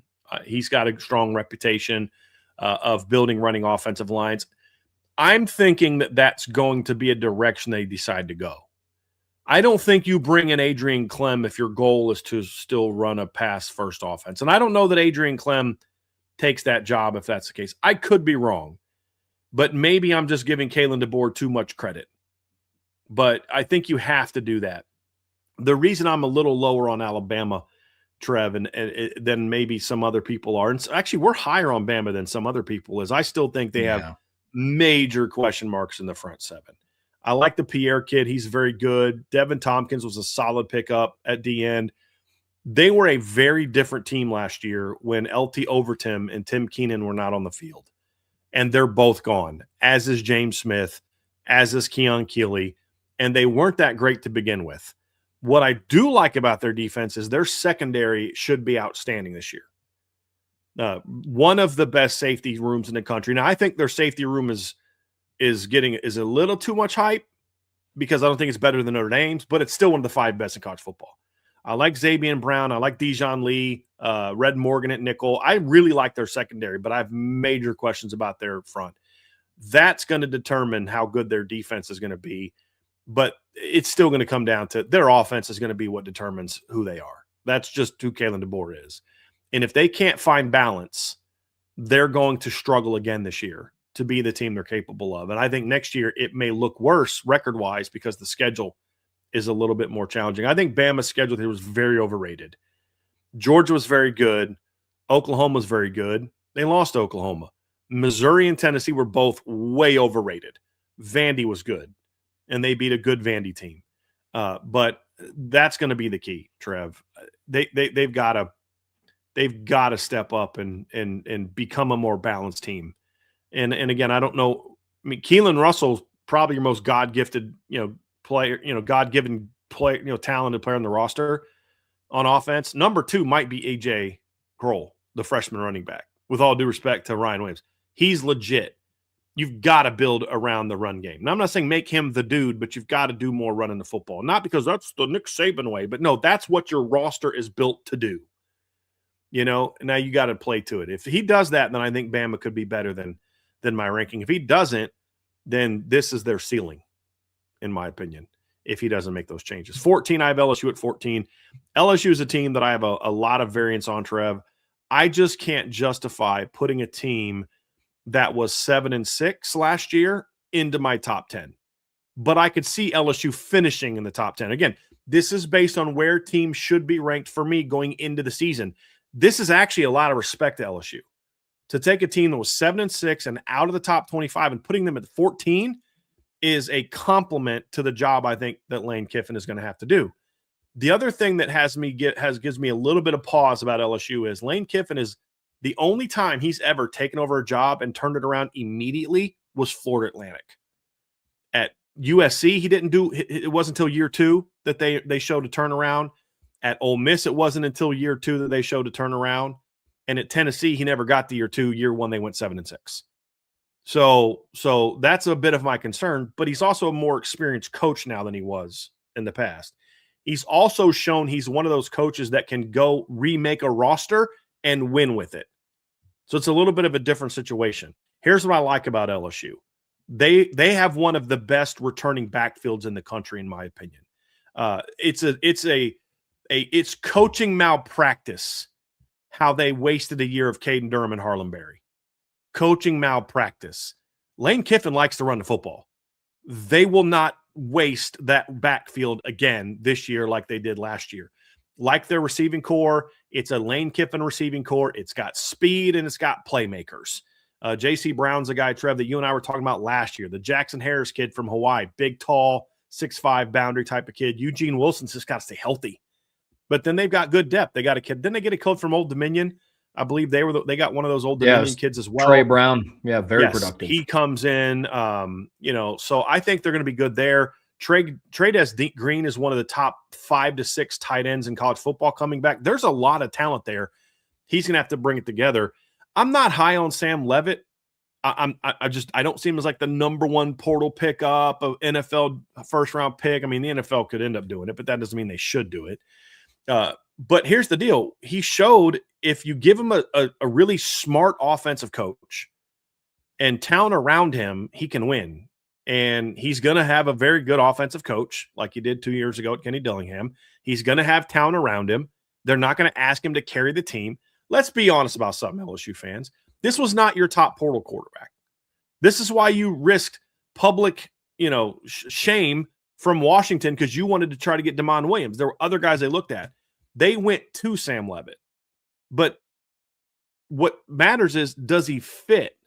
And I think he fits very well. And I don't think Lane Kiffin is going to ask him to build around that. I think the secondary had some big personnel losses, but DJ Pickett is going to be a star, in my opinion. He was a really good freshman last year. He's going to be fine. PJ Woodland's a good player. They got Ty Benefield from Boise, who I think is going to be like just a down and coming downhill box wrecker. Whit Weeks comes back. They got TJ Daugherty from the portal from Ole Miss. Where it comes down to for me is whether LSU finishes 14-18 or LSU is in the playoffs is going to come down to the trenches for them. And this is a common theme. They're completely rebuilding in the portal. They got 3 new starters. Now, they hit big. They got Jordan Seaton out of the portal. I think Jordan Seaton is overrated based on what he's done, but he's not overrated based on his talent. The talent is there for him to be a legit SEC left tackle. He just needs to get coached up. And then you got Devin Harper out of the portal. You got Aluba from Maryland, who's a good player guard. You get Braylon Moore back. Weston Davis is back. Defensively, you get the Prince Wall kid from Ole Miss. You got Stephylan Green, who was a rotation D tackle at Clemson last year. Dominic McKinley's a former highly ranked recruit. There's some potential there, but those are still major question marks for me. And it's hard for me to put a team that's got major question marks on both lines in the top 10. But if they answer those questions, again, for me, this is where they should be preseason. It's not a postseason prediction. If LSU's lines are just good, not great, just good, this team is going to be very good next year because they've got the skilled talent to be very good this year. And running back, tight end, and receiver, and secondary. And they're going to be way better coached. Somebody in the chat literally said, Brian Kelly's a better coach than Lane Kiffin. And I think that person's out of their mind. Out of their mind, especially for an SEC team. So I actually like LSU. I just got to see the line questions get answered. But for me to put an unranked 7-6 team in my top 15 tells you that I think there's a lot of potential for them to be a good team this year. Number 13, I have the USC Trojans, Trev, and this is another team that's grown on me this offseason. You don't have USC in your top 25. Correct. And because you're looking at their schedule and making predictions about it, which I understand. I'm not doing that because this is a preseason ranking for me. But I understand your concerns about their schedule. And I originally, honestly, was going to have them in the 20s. But the more I study USC, the more I'm like, okay, I actually think this team has a chance to be pretty good this year. Allow me to explain. Because the first thing I said to you was like, dude, this receiving core does not look like a typical Lincoln Riley leaving receiving core. Tanook Hines is a nice player. He's a complimentary player. Terrell Anderson is a nice player. He's not an elite player. Zacharias Williams will end up being a good player. They did get some good from high school kids that are going to be coming in. Their tight end situation is I'm not sure about that. But here's what I like about USC. Number one, they have a experienced quarterback coming back. Their backfield, if they can stay healthy, is going to be very good. It stunk for them that Eli Sanders and Wayman Jordan got hurt last year, but that led to King Miller showing up and becoming a dude at running back. Now you get Wayman Jordan back, and you've got an offensive line that returns 5 starters. Now, not all at the same position, but because Elijah Page was banged up, other guys stepped in. So Tobias Raymond, who ended up playing a lot of left tackle when Elijah Page went down, could play right tackle. He could move into guard. There's a lot of experience coming back. And with the exception of against Oregon and Notre Dame, I thought USC really showed a concerted effort to try to run the football last year. And I think Lincoln Riley's moving more to that. Honestly, I got to give Lincoln Riley a little bit of credit, Trev, because I think he recognized what does and doesn't work. And I think what you're seeing from him is saying, hey, we've got to get back to the way we were at Oklahoma, where, yeah, we threw the football, but we could run the football. And they had some ups and downs in that regard last year, but there was an attempt to run the ball. Even against Notre Dame, they tried to run the ball early against Notre Dame and Oregon, and they just couldn't. They just couldn't do it. They tried to run the ball against Iowa. They just couldn't do it. They tried to run the ball against TCU. They just couldn't do it. But there was a clear effort to do so, and I think they'll be a lot better at it this year because they're a lot healthier and they're going to have some players. The receivers got to step up, though. Defensively, this is where I've changed my opinion a lot on USC. Looking at their front 4 was a concern for me because of who they lost. They lost Anthony Lucas. They lost Evan Tompkins to the portal. But Cameron Crawford and Braylon Shelby come back. They added Luke Wafel from the high school ranks, who I think can help them right away. He's on 3 ranked him as the number 1 player in the country. Now, I don't think he's the number 1 player in the country, but he's definitely top 30 to 40 at least. You know what I mean? Like, he's a legit dude, and he can help them right away. You got Jakeem Stewart going into his sophomore year. He reclassified. He should be a freshman, and he'll be playing inside. You got the Abasiri kid coming back. There's good depth there. And there's more grinders than what they've had in the past. And I think that's important. There's not as many of the prima donna types up front. I like their linebacking core with Jaden Walker and Desmond Stevens, and I think their secondary is going to be pretty good. You get Christian Pierce back, you get Bishop Fitzgerald back, you get Marcellus Williams back, and then they got Jontez Williams out of the portal. Now, he's got to prove he's healthy. He missed most of last year with a knee injury, but I actually like USC's overall roster better than I thought I was going to. Now, I have questions about the softness of their head coach, and that's going to be their key. But if they do what I think they're going to do and really try to establish the ground game this year, then I think USC will be number 13. If they try to run what they did 2 years ago, then they will falter in this 13 ranking. You're going to be like, dude, how did you rank them that high? What are you, nuts? And that's my thing. But look, they were a 9-win team last year, and they've got a lot of good players coming back from that. And one position that Lincoln Riley's been able to show he can develop players at besides quarterback is receiver. I mean, every year, some kid that nobody's ever heard of goes out and does well at receiver for them. Or maybe a kid we've heard of, but a kid who hasn't produced a lot yet. And so that's where I kind of think that they're going to be. So that's why I have USC number 13, despite acknowledging your concerns about their team based on their schedule. Number 12 for me is the SMU Mustangs. This is a team that I have higher than most. And a lot of it has to do with the fact that they're going to have a very good offensive line. Their center and to the right side are all coming back. They've got some good portal pickups on the left side. They've got Kevin Jennings back. They got Kendrick Raphael out of Cal, a running back. Ymir Knight comes back. They got Yannick Smith out of East Carolina, good players. But there's a kid that Notre Dame fans know very well who I think this year is going to have a breakout season for SMU, and he showed flashes last year playing as a true freshman. That's Jalen Cooper, who caught 19 passes for 320 yards last year for SMU as a true freshman. He's an absolute dude. He's a stud. Now, back end, linebacker, they're good. Secondary, I think they got some good players. I do have major questions about SMU up front on defense. They got a lot of portal kids they're banking on. That's going to make or break their team.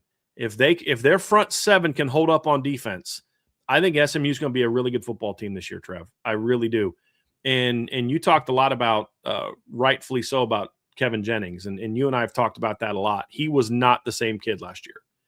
And I really did feel like the SMU, the Penn State game got to him. He was not the same kid early in the season. But down the stretch, he was a much better player. And, he played great in their upset win over Miami. In that game, he passed for 365 yards. And that he finished the season with last 5 games, 365 in a win, 326 in a win, 303 in a win, 250 in a road loss where they scored 35 points against Cal, and then threw for 278 in the win over Arizona. Now, he did throw 3 picks in that game, but overall played very good. He had 9 touchdowns and 5 picks down the stretch, and used his legs more. 3 of his 4 rushing touchdowns were in those last 5 games, and they went 4-1 in those last 5 games. I felt like he stopped running. I felt like he stopped using his mobility to his advantage. I think he tried to become more of a pocket passer early last year instead of just saying, dude, go play ball. And I think that's why down the stretch, Kevin Jennings was a much better player last season than he was early. And I think, to your point, Trev, because I think you nailed this pretty well, I think he was a much different player in the first half of the season than he was the second half of the season. And I think a lot of it had to do with the fact that he was just not the same guy. Honestly, he was a little shook. If you look at what he did in November, Trev, he had 1,200 yards in November, 9 touchdowns, only 2 picks, and a passer rating of over 153. He was a 153.15. Right ahead of him was Arch Manning at number 19. And, in the month of November. So he was better down the stretch, and that's going to be a big reason why I think they're going to be. I'm telling you what, watch out for Jalen Cooper. Breakout season for Jalen Cooper. Notre Dame tried so hard to flip him down the stretch and he almost flipped. And he had a really good freshman year. He's going to be a stud this year. I'm a big fan of Jalen Cooper. Number 11 for me is the Texas A&M Aggies, Trev. Lot coming back on offense from a skill position standpoint that I like. Marcel Reed comes back. Ruben Owens is back. Mario Craver, Ashton Bethel-Roman. Isaiah Horton's a really good pickup out of the portal if he can stay healthy. Secondary, Brent comes back mostly intact. You get Damian Sanford coming back at linebacker. You got Ray Coney from Tulsa out of the portal. There's a lot to like about Texas A&M. Here's a couple questions of why I don't have them in the top 10, and questions that may say they may end up not even being as good as this ranking. They're completely redoing the offensive line, and they're redoing it with 2 guys from LSU and a guy from Alabama. Those weren't exactly, and a guy from South Carolina. They just went to the SEC for solid players, and they're hoping that they can put them all together and turn them into a really good line. And I just don't see it.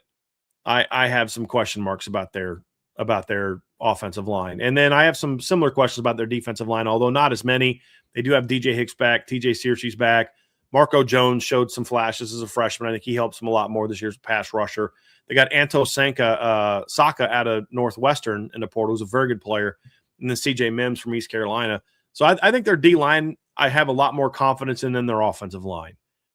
That's going to be the key for Texas A&M. I feel good enough about Mike Elko as a coach. Yes, they have a new defensive coordinator. I think that's addition by subtraction. I am curious how Holman Wiggins is going to do as an offensive coordinator. He's taking over on offense. That's going to be a question mark with Colin Klein gone. I'm very curious to see how that's going to be, but I think he's going to have a very clear directive from Mike Elko, which is run the dang ball. But can they do that behind that offensive line? That's going to be the key. That's their season. That's their make or break. If the offensive line can play well, just good football, then A&M will once again be a contender for a playoff spot. If they don't, then I think A&M takes a step back. But I think they proved enough last year, Trev. They can win on the road. They can win in November. They've got dynamic playmakers. I think that's enough for them to be 11. And if they can figure out the offensive line, I think this team's got a chance to be really good. Bryan, I think it's time to dive into the top 10s. What do you say here, bro? About that time.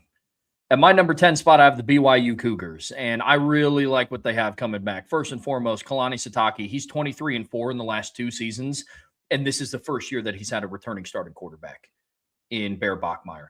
LJ Martin coming back at running back is also huge for them. They kept their portal losses to a minimum. They lost mostly depth pieces, and there was really only 3 portal losses that they had where if position battles kind of panned out the way that they thought they were going to, the players who transferred might have started. They also bring back Parker Kingston at wide receiver. That's huge for them. He was their leading receiver. 66 catches, 924 yards. He averaged 14 yards a catch and 5 touchdowns. Key pieces come back in both sides of the trenches from a leadership and from a production standpoint. BYU is in a spot where now they have a quarterback that's a dual threat.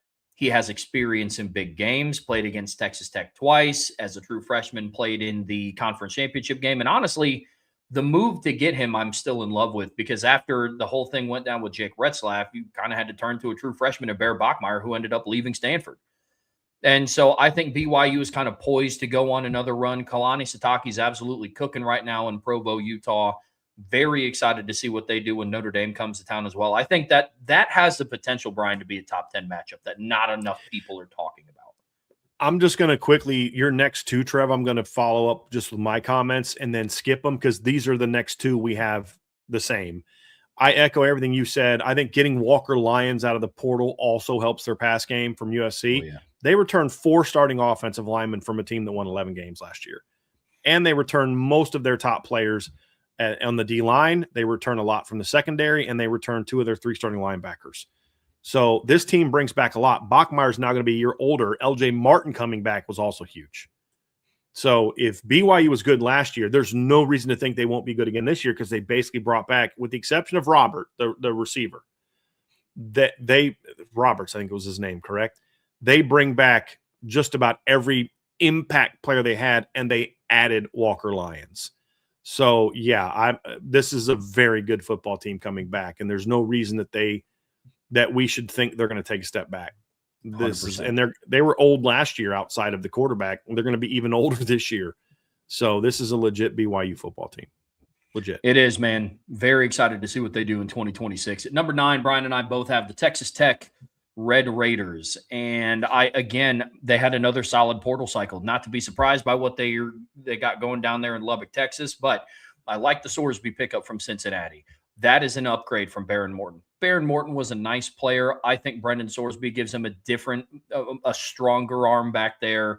You have the aspect of a little bit more of a dual threat than what you had than with Baron Morton. And Morton's health issues kind of started to plague them a little bit down the stretch. But again, I echo their portal cycle. Mateen from Wake Forest is big for the defensive line. Picking up Austin Romaine from Kansas State. Brian, you and I were talking yesterday. That kid's not Jacob Rodriguez, but that's still a very good pickup. Very productive. Ben Roberts may be, though. Yes. Him coming back, he may be this year's Jacob Rodriguez. Bro, yeah. That kid is legit. You could argue down the stretch he was playing just as good as Jacob Rodriguez. I mean, I was starting to hear Roberts' name just as much as I was hearing Rodriguez's name in the Big 12 championship and in the playoffs. So, he was huge in the Big 12 title game. Massive. Huge in that game. Yeah. Absolutely massive. I love the Kenny Johnson pickup. You guys know how high I talked about Kenny Johnson for Pitt at the start of last season. And now he's going to Texas Tech and more of a balanced sort of offense. Very excited to see what he can do with Sorsby at quarterback. And then along the offensive line, they return 3 key pieces. Howard Sampson returns at left tackle. Sheridan Wilson returns at center. And then Jacob Ponton returns at right tackle. So I find it easier, significantly easier, I would argue, to having to replace interior guards and having to replace 2 anchors of your offensive line at left and right tackle. And then the center, your leader of your offensive line, is also coming back as well. I like what Texas Tech has going on right now. Actually, my thing is, I think offensively, I think they're going to be just as good, if not better. They may not be better statistically, but I think they're going to be better in the big moments and in the postseason than they were this year. My big question mark about them is more so the defensive side of the ball. Trev, you remember when they were going after the kid from Wake Forest? I said, look, he's a nice player, but he didn't blow me away. With all due respect to Adam Trick from Miami of Ohio, who's a good football player, with all due respect to Trey White from San Diego State, they are not David Bailey. They're not. No. And you lose him, you lose a lot of your top. I mean, 3 of your 4 starting D linemen. They do have a lot coming back in the secondary, but that wasn't the strength of their team last year. And I don't know that it's going to be a whole lot better. I think there are so many very good at linebacker. My big question mark is their defense. I don't know that their defense is going to be able to dominate next year like they did this year, because the eliteness of their D line prevented people from exposing their secondary. I think that might be a little bit tougher this year. And I think the Big 12 overall should be a little bit better this year. So, but I still think this is a legit top 10 team. They showed last year they are not frauds. No, they didn't play great against Oregon in the postseason, but they're still a very good football team, And big reason why they didn't play well in the playoff was the quarterback just was outmatched. I don't think Brendan Sorsby will have those same issues. Agreed. So Kenny Johnson's a good football player. I mean, he'll be able to place Reggie Virgil very easily. Mm-hmm. And Dante Lee from Liberty will help them. And then Koy Eakin comes back. So I think this is going to be a very good offense. The defense is where I have a little bit of questions. Absolutely. Could not agree more.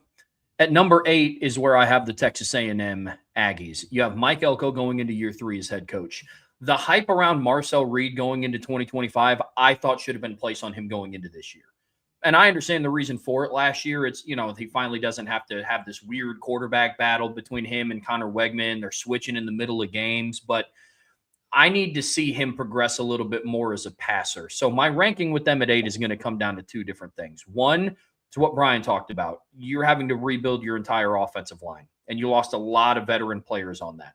Love Ruben Owens coming back. I would argue they have a very underrated skilled unit, one of the most underrated skilled units in the SEC, with Mario Craver coming back, getting Isaiah Horton. Ashton Bethel Roman comes back. But the 2 biggest questions that I have for them on offense is, can Marcel Reed continue to develop as a passer? A lot of people talk about how he ate Notre Dame's defense up. And yes, on the stat sheet, he passed for a lot of yards, and then he orchestrated that final drive. He also completed under 60% of his passes. He was missing wide open receivers in game 13 against Miami in the playoffs, and their offense was only able to score 3 points. I understand it was against Miami in that defense, but Texas A&M by far put up the least amount of points against Miami in the postseason compared to Ohio State, Ole Miss, and then obviously Indiana. Defensively, I like their secondary. Marcus Ratcliffe comes back. I think Dalton Brooks comes back. Des Ricks and Bryce Anderson withdrew from the portal, so that's going to be big for their back end. They are rebuilding along the defensive line, but not to the degree that the offensive line is. TJ Searcy, DJ Hicks, and then Marco Jones comes back as well. So love Elko going into year 3 here. But for them to live up to being number 8, and the one thing that, if my ranking of 8 is too high for them, I think it comes down to 2 things. One, like Bryan said, the offensive line just isn't what it needs to be. And 2, if Marcel Reed is just the same passer that he was, they're going to win some football games. But if they do make the postseason, I think it's going to be another early exit for them. But for right now, I have Texas A&M at number 8. At number 7, I have the Georgia Bulldogs. And this was such a hard team that I had such a hard time figuring out where to put them, because they're not in the, the 8, 9, 10 range, but I also am not going to put Georgia in my top 5 because I just don't think that they're there right now from a talent perspective. So their overall talent on the roster has steadily declined since the 21-22 national championships, obviously, and it's really declined every single year since. But it's hard for me not to continue to rank them kind of right where they're at, the lower middle part of the top 10. They might have the best running back room in the SEC coming back. I like Nate Frazier. Chauncey Bowen showed me a lot last year. Gunnar Stockton returning for his 7th year of college football is big for the offense. Here's my biggest questions with them. Offensively, can Mike Bobo grow as an offensive coordinator? If he's just, again, the same guy that he was, there's going to be a cap on this offense, and I don't think that cap is going to be great. Can he be more willing to rely on the run game? How Georgia can counter their overall ceiling lack of talent on offense, not having guys like A.D. Mitchell and George Pickens and Brock Bowers and Ladd McConkey, is can they rely on the run game? It's freaking loaded. Good Lord. I know. If they can lean more into the run game, because now that level of talent is kind of, right now it's focused on the running back room. If you can lean into them and he can grow as an offensive coordinator, I think that's going to be huge. And can the wide receivers step up? And then defensively, can you return to form in the trenches? Not in terms of talent, but in terms of production. And yes, I understand you kind of need the talent to produce the way that guys like Jalen Carter and Jordan Davis did. And I understand that completely. But your trenches have to play more of a factor for you this year, and they can't wait until the middle of November to start doing so. But as of right now, sometimes you kind of put faith in Kirby Smart as a football coach, man. Like, dude, that's the only reason I have them ranked where I have them, and it's the only reason because like their talent. I was talking to Sean Davis about this last night. Like, this is just not the same roster it used to be. No, but neither was last year, and they still won the SEC title again because he's an elite coach. I know, man. I mean, I don't like him. I think the fact that they have the issues off the field they do, it makes me really dislike him. But as a football coach, I just wins and dominates a league that outside of him, there's not a lot of great coaching. I think that's starting to change a little bit in the SEC. The last couple of years have seen an influx of good coaching into the SEC that could hurt them. But it's Kirby. I mean, it's his ability to get that team to play to their potential that is why they win. There was 3 games last year they had no business winning, and they did because they just outcoached the other team in the second half. Ole Miss, Tennessee being the first 2 to come to mind. Same thing with the Georgia Tech game. I mean, just outcoached Brent Key. That was just it. They definitely didn't out-talent any of the 3 teams that you just listed off. No. Agreed completely. Them having Kirby is just kind of their secret sauce. I mean, honestly, it's really impressive. At number 6, I have Ohio State. You have the Ohio State Buckeyes. And again, this was another team that I didn't really know what to do with them. I think there's so much hype around this team, and it's because, yes, I understand that Julian Sain comes back and Bo Jackson comes back. They're getting in Chris Henry, Jeremiah Smith comes back, and 4 of their 5 starting offensive linemen come back. Here's my question about their offensive line. Yes, 4 of their 5 starters come back, but that also doesn't necessarily make them elite. It doesn't. I think their offensive line performed fine last year. I think Tegratish Bola entering the transfer portal is going to pave the way for a little bit more talent along the interior to step in and potentially start. But again, the biggest questions that I have with this team, first and foremost, is Arthur Smith being hired as their offensive coordinator. I understand what they're trying to do here. He's a very run-heavy coordinator. But again, I just don't really know what to make of that hire yet. To be fair, I also didn't know what to make of the Matt Patricia hire, and Ohio State had one of the best. I didn't like the Matt Patricia hire, and it ended up being a great hire. Yeah. So this could very well work out. This goes into why I had no idea what to do with this team. Could they be higher than 6? Absolutely, they could be higher than 6. I just think that they have more question marks than what people are wanting to believe, and some of those are still on defense. Now, you lost a lot, especially in your front 7. Bringing back Kenyatta Jackson was huge for them, but you lose Caden McDonald, you lose Caden Curry, you lose Sonny Styles, you lose Arvell Reese. Can they continue to reload? Potentially. And I don't want to be naive to the fact that they won't, because I also question, are they going to be able to replace JT Tuimoloau and Jack Sawyer? To a degree, they kind of did, then they kind of didn't. Depends on the moment here. So with Ohio State, I have them just on the outside of my top 6, but a lot of it is going to be how their lines play. If they're good in the trenches, I have enough faith in what they return as at the skilled position to be another really, really good team. Because folks, at the end of the day, we're talking about a team that ranks well within the top 10. And as things stand right now, they're still very much a playoff team and very much still hosting. But I have questions about the offensive coordinator hire and what they do moving forward. So I have Ohio State 6. Well, I'll have some comments about Ohio State here when I get to mine. Let's go to my 10 and 9, BYU and Texas Tech. We already talked a lot about them. People in the chat, Brendan Sorsby's overrated. Okay. We didn't say he's the best quarterback in college football. We said he's better than Baron Morton. And that's what he is. He's better than Baron Morton, which is why he will help them. So my number 8 is Oklahoma. I banged on Oklahoma last year, and because I thought they were overrated last year, and they were overrated last year.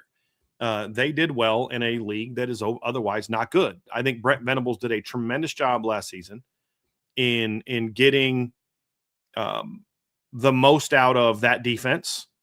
I think when you look at what Oklahoma has coming back this year, they bring back a ton from last year's team. So while they were overrated last year, they're going to be better this year because they bring everybody back. They bring Mateer back, who's a good system quarterback in a system that he's now going to be in a third-year starter in. And now the rest of the offense knows that system better. He also looked a whole lot better early in the year before he hurt his hand.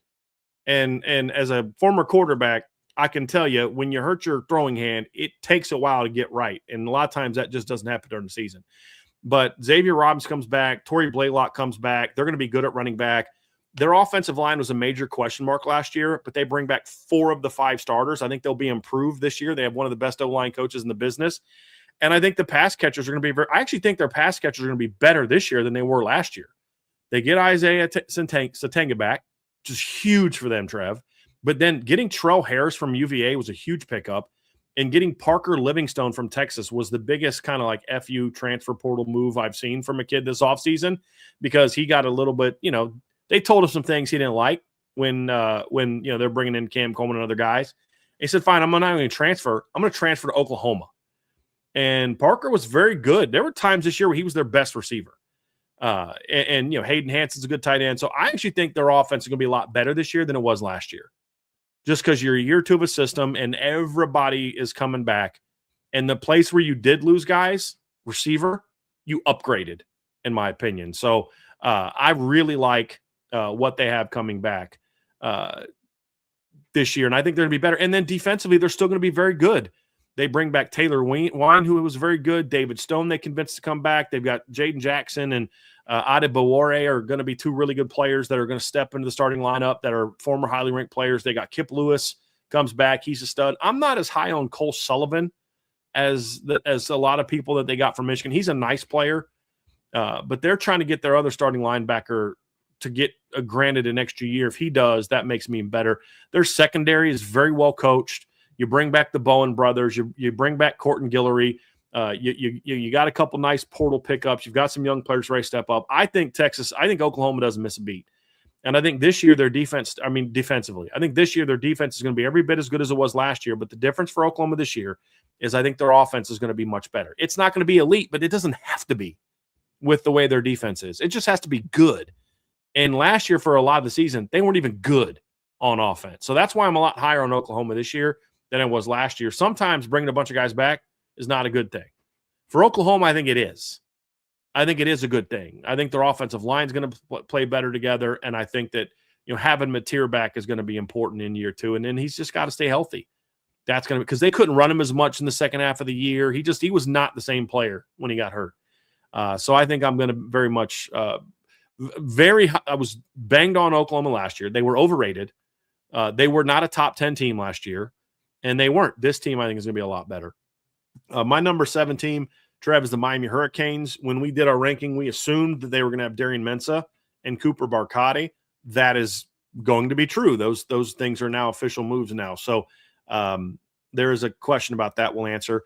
I look at Miami this year, Trev, and skill-wise, this is going to be a very good team. And I don't think that Darian Mensah is as good as Cam Ward, but I think he's better than Carson Beck. Mark Fletcher comes back. Char Brown comes back. Malachi Toney comes back. Yes, they lost, the rest. Basically everybody else that kind of helped them a receiver. CJ Daniels is gone. They had a couple kids transfer out, but they're replacing those guys with Cooper Barcotti, who had 1,000 yards last year at Duke. And then Ventravius Jacobs from South Carolina is a good player. Cam Vaughn's a very good, solid player from West Virginia. And I think Miami fans expected too much from Elijah Lofton last year. Way too much. I think this is the year he has a bit of a breakout. I don't think last year – it's kind of like how I've described Bryce Young for Notre Dame. People were a year too early on his breakout. I think he'll have a nice, solid breakout this year. And the same thing on the other side of the ball. Mo Torrey comes back for his 9th year, and that's not a joke. That's not me being hyperbolic about a kid. He's literally coming back for a 9th season of college football, which is just absolutely bonkers. But he comes back. Kamal Bonner, who they got last year from NC State, who's banged up, is going to be healthy. And then the back end, Zechariah Poyser comes back. O.J. Frederick comes back. Ethan O'Connor comes back. Xavier Lucas comes back. Bryce Fitzgerald is back. And then they got Omar Thornton out of the portal, who's going to help their run defense. He is a downhill, I want to hit people type of safety they got from BC. There's a lot to like. Their defensive line lost some studs, but then they went and got Damon Wilson out of the portal. They have Marquise Lightfoot coming back. Ahmed Moten comes back. Justin Scott comes back. Their starting defensive line should still be very good. My concern with them is they didn't have a very deep line last year, and they're going to be even thinner this year. They can't afford injuries up front, and they're going to have to establish some depth behind them. I think Armando Blunt can help them at end, but they're going to really need some guys to step up to provide depth on the D-line. They did get a kid from Nebraska that should definitely help with that. He can play end and tackle. The Davis kid from Nebraska they got, that's a big one, but they're going to still need some guys to develop. But that's not really the big reason why I think I don't have Miami quite as high, despite being the national runners-up. They're having to remake their offensive line entirely. They lost 4 of their 5 starters, and the guy that there is coming back would have ranked 5th for me amongst their 5, Matthew McCoy. Now, Ryan Rodriguez has played a lot of football. He'll probably step in and replace James Brockermeyer. Samson Okunlola is a former highly ranked recruit that I'm very high on. He steps in a right guard. He hasn't been able to find his way yet. Jackson Cantwell was the number 1 ranked tackle in the country this past year. He'll probably step in left tackle. I have no clue who's going to be playing right tackle for them. No clue. Brand new looking offensive line. Now, they have one of the better line coaches in the country, but that's the difference between being preseason number 2, 3, or 4 and being preseason number 7. They're going to still be very good again, but they got to find some answers on the offensive line and then depth on the defensive line. If they find those answers, then they're the cream of the crop of the ACC again, and they'll be battling to have a home playoff game next year. If not, I still think they're the best team in the ACC, but more 7 than I have them 2 to 4. So that's my thoughts on Miami. And then number 6, I have the Georgia Bulldogs. And honestly, Trevor, I wanted to put them lower. I did. I do not like that roster. Gunnar Stockton's a gritty gamer. They're very good at running back, but there's just a lot of areas where I look at that roster and I'm like, their receiving core is good. It won't be as good as last year. You know, they've got Isaiah Canyon, who I like. You know, obviously Landon Humphreys is going into another year there. I think Noah Thomas comes back. I don't love it. Lawson Lucky comes back. They did lose Oscar Delp. Ernest Green's going to step in from Monroe Freeling at left tackle. We probably have Juan Gasson replace him at right tackle. Bobo comes back. Dontrell Glover comes back. Their offensive line will be solid. It just hasn't been great in a while. Secondary-wise, KJ Bolton's a stud. Khalil Barnes, they're going to have at nickel. He's solid. He's a little over solid. Ellis Robinson is a stud. Like, I think Ellis Robinson has a chance to be one of the best corners in the country this year. He was a redshirt freshman last year and was an absolute dude for them. He was excellent. And now he'll be more consistent. You know, there's going to be a battle at the other cornerback job. Right now, I think DeMello Jones wins that. They got a transfer safety from East Carolina. This is a good football player, Jamarlee Riddle. I think their secondary is going to be good. Yes, they lose C.J. Allen, who was a dude at linebacker, but you're going to have Raylan Wilson and Chris Cole at linebacker. They're going to be pretty good. My big concern for Georgia is I just don't love their front. And each year they just get less and less talented up front. And I don't love their offensive line. Their receiving core is not like other top 10 teams at receiver. And Gunnar Stockton is not the kind of kid that can just put a team on his shoulders and say, hey, let's lead us to victory. I just don't think they're a great team. But I said that last year, and they still won the ACC or SEC, and they were still the number 3 seed in the rankings. And until proven otherwise, I can't drop them as much as I want to. Last year I had them 9th. And I think last year's team was probably more talented than this year's team. But it's Kirby Smart, and until proven otherwise, it's hard not to rank them higher than I think that their roster should show, because they should have been the number 3 team in the country last year based on their roster, but they were based on what they did during the season. Was it the fact, like, Kirby Smart coming back combined with the questions on Miami's offensive line that had you have them 6? It's Kirby. Like, at 7 it's Kirby. Okay. Yeah. I mean, it's really about Kirby. But it's kind of like the concern with Miami is the fact that they will have brand new looking lines, especially the offensive line. That's the big difference. Georgia has more coming back. You know, but Georgia was a better team than Miami last year through the playoffs. I mean, until the playoffs, right? I mean, Miami got hot at the end, but there's no debating who was the better team in the regular season. It was Georgia. And you know, Miami had a good draw, I think, you know, for them. They beat the team that beat Georgia. So give credit to them. But why did they win last year? They dominated with their offensive and defensive lines. All the guys that dominated for them in the postseason are gone. So they still have to prove that a little bit to me. Whereas Georgia brings back a lot of the guys that were drivers of their success last year. But primarily, Trev, if we're going to compare rosters, I think Miami's roster is better than Georgia's. But preseason ranking, it's like Kirby's still Kirby. And as much as I hate to say it, because, I don't have a lot of respect for Kirby Smart as an off-the-field head coach, but the on-the-field part's elite. And you can't dispute that. You really can't. Yeah, for sure. Let's dive into my top 5. And at number 5, I have the Miami Hurricanes. So we're going to continue talking about that team down south for a little bit. Look, they've gotten now Mensah and Cooper Barcotti from Duke, and you're pairing them with Malachi Toney and Mark Fletcher. Love the skilled talent on offense. Their secondary is set on defense. Mohamed Touré's coming back for another year.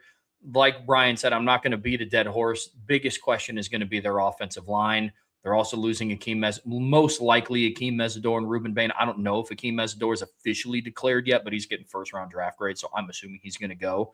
But you still have Ahmed Moten coming back. You have Justin Scott coming back. Marquise Lightfoot is coming back. I like the Damon Wilson pickup from the portal. I'm really not too worried about their defensive line. Corey Heatherman going into year 2. But I really like what Miami has coming back. The biggest question, to Brian's point, is going to be the offensive line. And this is kind of a common trend. And honestly, I could make this argument about every single offensive line ranked in 1 through 25. From offensive lines like Texas A&M that have to replace every single starter that they have, and same thing with Miami, or offensive lines like Ohio State's that returns 4 of their 5 starters, but it was an offensive line that got dominated by Indiana in the Big Ten championship game and dominated Miami in the first round of the playoffs that they played in. So it's like the offensive line is a huge question for a lot of these teams. It's going to be the same question that I have for my number 1 ranked team. So a lot of things go into this, but I love the surrounding pieces of what Miami brings back. If their offensive line is serviceable, I think they're going to be more explosive on offense this year. They asked Carson Beck to just manage the game, but they picked up a quarterback in Darian Mensah that I believe is more of a game changer than what Carson Beck was, and they don't have to necessarily play risk-averse football with him. I think they can take a little bit more chances with Malachi Toney, another year experience, and with that relationship already with Cooper Barcotti. So big fan of what they're going to be able to do on offense. My number 4 team, Brian. But let me just respond to this real quick. But that's what they were in 2024. Mm-hmm. And the difference between the 24 team that went 10-2 and was outside the top 10 and the 25 team that was in the top 10 and made the run to the title game is they were way better in the trenches. They could score 45. They were number 1 in the country in offense, scoring offense, and yards per play in 2024, and still lost to Syracuse and Georgia Tech because they weren't good in the trenches. So, like, that to me is they've got to be, if they can be as good as they were in 24 offensively, but be as good as they were last year in the trenches, then that's a team that can win the title. But that's where I have the major questions, because like everything you said about Miami is accurate, but that's what they were in 2024. Oh, agreed. I mean, I would argue, I agree. I would also argue that regular season wise, they were basically the same. Like they went 10-2 in both years and lost 2 games that they just shouldn't have lost. And I agree. Trenches wise, they were significantly better in 2025. But then it's like, what would that 24 team have done in the playoffs? I don't know. I don't think they would have played for the championship game, but I get where you're coming from. They would have done better this year in the playoffs than they would have done in 24 in the playoffs. In 24, they'd have been a one and done. In 25, I think, depending on what the draw was, they might have had a shot to do something. Yeah. Yeah. Because as we said before the season, it was a down year in college football. 25. It was. My number 4 team is the Indiana Hoosiers. And I understand that they just won the national championship. I'm going to be very interested to see how Curt Cignetti handles a little bit more of a traditional portal class at key spots. You know, before he was still relying on a lot of guys like Aiden Fisher, D'Angelo Pons, Mikael Kamara, Elijah Surratt, Omar Cooper, guys that were like around when he came in or came in with him. Now, I think that 4 potentially could be the floor for Indiana because I do love what they did bring in. But this is our first look at Curt Cignetti managing a more like this portal class for Indiana is more LSU, more Texas-esque than it was what they did the year before. Yep. Or when he came into Bloomington. If he it's can not manage JMU that Light anymore. Most of those guys are gone. Yeah. Exactly. But it's also not JMU-esque anymore, and they're bringing in a lot of talented kids. Josh Hoover, Nick Marsh, love the Turbo Richard pickup. Both of their coordinators are coming back. As of right now, I know some things are subject to change, but Mike Shanahan, Bryant Haynes are both coming back. Honestly, my biggest question is just how will they manage it? I don't think that they're going to take a big step back. I've seen everything between, they're going to go back to 8-4 or they're going to go undefeated again. I think the truth lies somewhere in the middle. I think the floor with Curt Cignetti and Bloomington, their floor, absolute minimum floor is 9-3. I really do.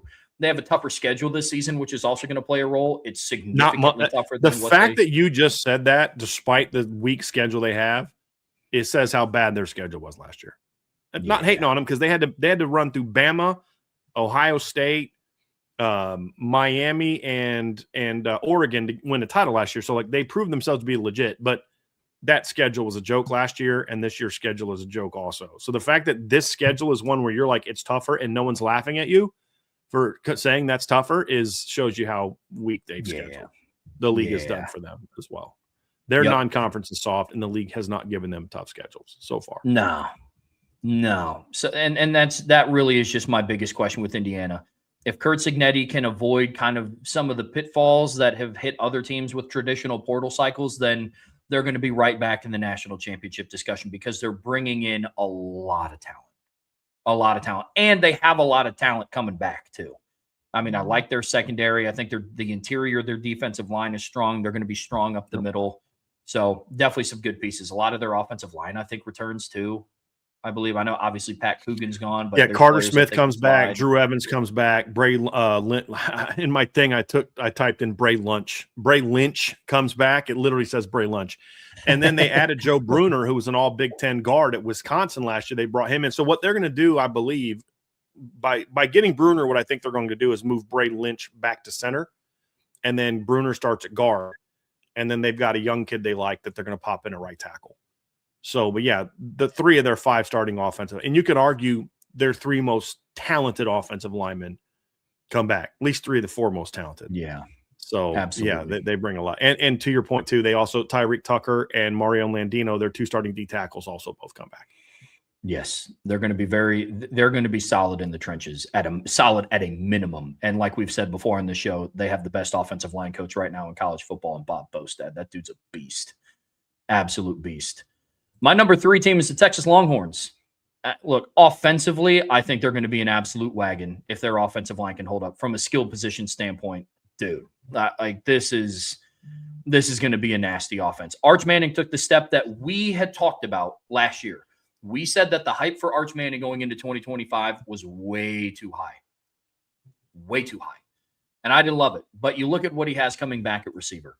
Emmett Mosley comes back. That's huge. Ryan Wingo comes back. That's huge. And then Dalen McCutcheon's going into his sophomore season. I think he's going to be a dude this season. Breakout season for Dalen McCutcheon inbound. I don't think that that's me being some guru predicting it. I just think that he's getting ready to take that next step. But watching what Arch Manning did against Michigan and then what he did down the stretch, he was a completely different player than what he was. He had the weight of the world on his shoulders to start out. And as a redshirt sophomore, first time in a meaningful start, had to go play in the horseshoe in week 1. And people were slating it as, the early preview to the national championship game. And will Arch start his Heisman campaign in this game? And the second he didn't, they completely wrote him off. But what did he do? Week over week over week, he continued to get better and better and better. Then by the month of November, it's like, okay, that is the Arch Manning that people were expecting to see in week 1 against Ohio State in a very good defense. I think that carries over into 2026. My biggest questions about Texas are twofold. 1, if they can run the ball efficiently and their offensive line is able to hold up, it's going to be a monster for their offense. Because Arch Manning, could he do it? I think he's one of the few quarterbacks that could if he had to carry a team for an entire season, especially year 2 as a full-time starter. I think we could question how deep they'll make in a playoff run. But I think in the regular season, they'd be able to manage. But how do they do it defense? That is a massive question for me with Texas. How is Will Muschamp going to do as defensive coordinator? I don't love that hire. I don't know if I would necessarily call it a panic hire. I just think that's a bad evaluation hire based on what they want to do on defense. And I think firing Pete Kwiatkowski was just more of a panic move because, Brian, you've said it before. Steve Sarkisian can't fire himself. Mm-hmm. And so there still has to be growth there. But if Steve Sarkisian can figure out how to run the ball consistently, utilize his weapons a little bit more on offense on the perimeter, I really like this Texas team, man. They're loaded. We said that Texas was a year away. The hype that they were receiving, not just Arch Manning, but them as a team, the hype they were receiving going into 2025, I think it's going to be more suited for 2026. Very interested to see what they do this year. My number 2 team in the country is the Oregon Ducks. They might return the best receiver room in the Big Ten. Room as a whole. Jeremiah Smith is the best player, but you could argue that Oregon returns the best wide receiver. Thank you for clarifying that. Yes. Ohio State returns the best individual receiver, but Oregon has an argument to have the best receiving room in the Big Ten. I mean, you got the Corian Moore going into year 2. Evan Stewart's going to be healthy. Jeremiah McClellan is going to continue ascending. And then Dante Moore comes back. Biggest questions for the Ducks is, one, you're going to have to replace Will Stein. Very interested to see what their offense is going to look like there. But what you do have is you have a lot of continuity at your skilled positions. Dante Moore coming back, I think, is really big for this offense. Your running back room. Defense returns their entire front. And I think their secondary is going to be very, very legit. Brandon Finney is a dude. Brandon Finney is a legit player and one that's going to be in the conversation for top 5 returning cornerbacks in college football. I like this Oregon team, and I know some people are like high on Dan Lanning as a coach, specifically from X's and O's. Other people aren't in love with him. They think he's too aggressive, but one thing that he does continue to do is he kind of keeps winning. He has to win the biggest one. I'm not going to pay because, I mean, he hasn't won a national title yet. I understand that. And both of his exits in the playoffs have been resounding losses. Not going to paint this picture that it was some overtime shootout. But going into the Big Ten, winning it in your first year, beating Ohio State at home in the regular season in your first year, a team that eventually went on to win the national title, winning a couple of games this year in the playoffs, making somewhat of a run to get to the college football playoff semifinals, again, losing to the eventual national champions. I think they're on the cusp, and I really like what Dan Lanning has done with this Oregon roster. So right now they are my number 2 team in the country. I had to laugh real quick because somebody in the comments said Oregon is so soft they shouldn't be ranked top 5 after getting their pushed by Indiana. I'm like, after getting beat by Indiana in the Final Four. Like, them being soft is what keeps them from being the champions. But in the last 2 years, they got their blank pushed in by the champions, the eventual champions. So, no, they shouldn't be number 1 till they prove it. But, guys, this is a team for the last 2 years has been a top 5 team. They've been a top 5 team already. The question is, can they be number 1? But, like, they got beat by the team who's won it all each of the last 2 years. It's not like they got knocked out by Alabama, a team that sucked and didn't belong in the playoffs. Yeah. You know what I mean? They got beat by the champs both times. They have 3 losses in the last 2 years and to 2 teams, and they were both national champions. Right. Like that. I mean, I don't know if it gets more top 5 than that. Right. And then if you have an issue with that's a great point. They've only lost to the champions last 2 years. They lost twice to Indiana this year and once to Ohio State before. That's it. Yeah. Like it's hard for me to not put a team in the top 5, and as it should be for everybody. And if you have an issue with people getting bounced in the playoffs in a certain way, my number 1 ranked team didn't even make the playoffs in 2025, and that's the Notre Dame Fighting USC Irish. Trojans. Oh, I'm sorry, I got it wrong. Who? Say it again, Trev. Don't put that juju on me, bro. Get that out of here. All right, get that out of here. Not you can a do chance. it again. I had to mess with you a little bit. Not a chance. My number 1 team is the Notre Dame Fighting Irish, and I fall in line with our friends over at FanDuel here in thinking that they are the favorites to win the national championship this year. And there's a lot of good reasons as to why. And I know we're going to continue breaking this down in the second part of today's show. But how I evaluate teams mixed with their schedule, what they bring back, what they did in the portal, did they meet their needs? Notre Dame goes down the line and checks every single box. I know there was some attrition as Notre Dame fans that we don't love. We didn't want to see Max Bulla leave. Definitely did not want to see Mike Mickens leave. But they bring back their head coach. They bring back their offensive coordinator in year 3. They bring back their defensive coordinator going into year 2. They return a starting quarterback. And they have a top 3, not third, talent-wise and experience-wise roster in college football. I don't know if there's a single roster that you could go toe-to-toe with at Notre Dame. There's some that are in the conversation, but there's more questions with some of those rosters. You combine that with what their schedule is this year. And when I mean what their schedule is, I don't mean that it's soft. If you've been paying attention, which I know that you guys have, 3 of Notre Dame's opponents I have ranked in the top 18. SMU, Miami. 12, yeah, exactly. You actually so have I don't 4 Notre Dame opponents ranked in the top 25. Navy. Yeah. So, no, I don't think that this is a soft schedule. I think it is set up favorably for them because it's not all chips are on the table the first game that they played, contrary to what it's been in 2024 and 2025. So I have Notre Dame as my number 1 overall team. I've been saying it since the regular season ended. Brian, even before I started doing shows with you on Irish Breakdown, you guys have been adamant that you believe that 2026 was going to be the year that they get it done. After looking at what this team is, I'm very, very confident that this is going to be the year that they at least compete once again for the national championship. So Notre Dame is my number 1 team in this list, Brian. I dig it. My number 5 is the Ohio State Buckeyes. I'm not as high on Ohio State as some other people. I'm also not quite as low on them as maybe you are by a spot. Here's the reality with Ohio State is number 1 is they were a very good team last year. They deserved to be the number 1 ranked team. They were the defending champions. They didn't lose again until the Big Ten title game. But I think what we saw last year in some of the bigger games, Trevor, is that their offense is not the same. And you know, they scored 14 points against Texas. They only scored 24 against Washington. They only scored 27 against the Michigan team that was in shambles. They scored 10 against Indiana and only 14 against Miami. Their offense wasn't very good last year. And then they lose Carnell Tate. They lose, 2 starting offensive linemen, although they could have had 7 starting linemen coming back this year. You know what I mean? So they lost, their one of their tackles. They lost the kid that transferred to Kentucky, whose name I've never been able to pronounce. They lost a chunk of their D-line, but they lost that the year before as well. The difference for me with Ohio State this year is trying to think how to explain it. I think they were very good last year on defense. They were elite on defense last year.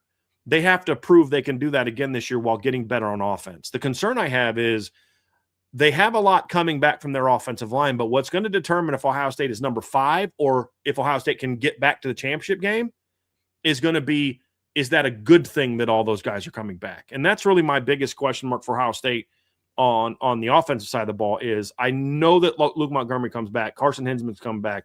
Austin Sareveld comes back, who I'm actually very high on. Philip Daniels comes back. They've got Ian Moore and some other guys battling for that other job. The concern I have is other than Sareveld, I haven't been overly impressed with any of those guys. Matter of fact, I thought Luke Montgomery, I would argue, played better in the playoffs in 2024 than he did last year as a starter.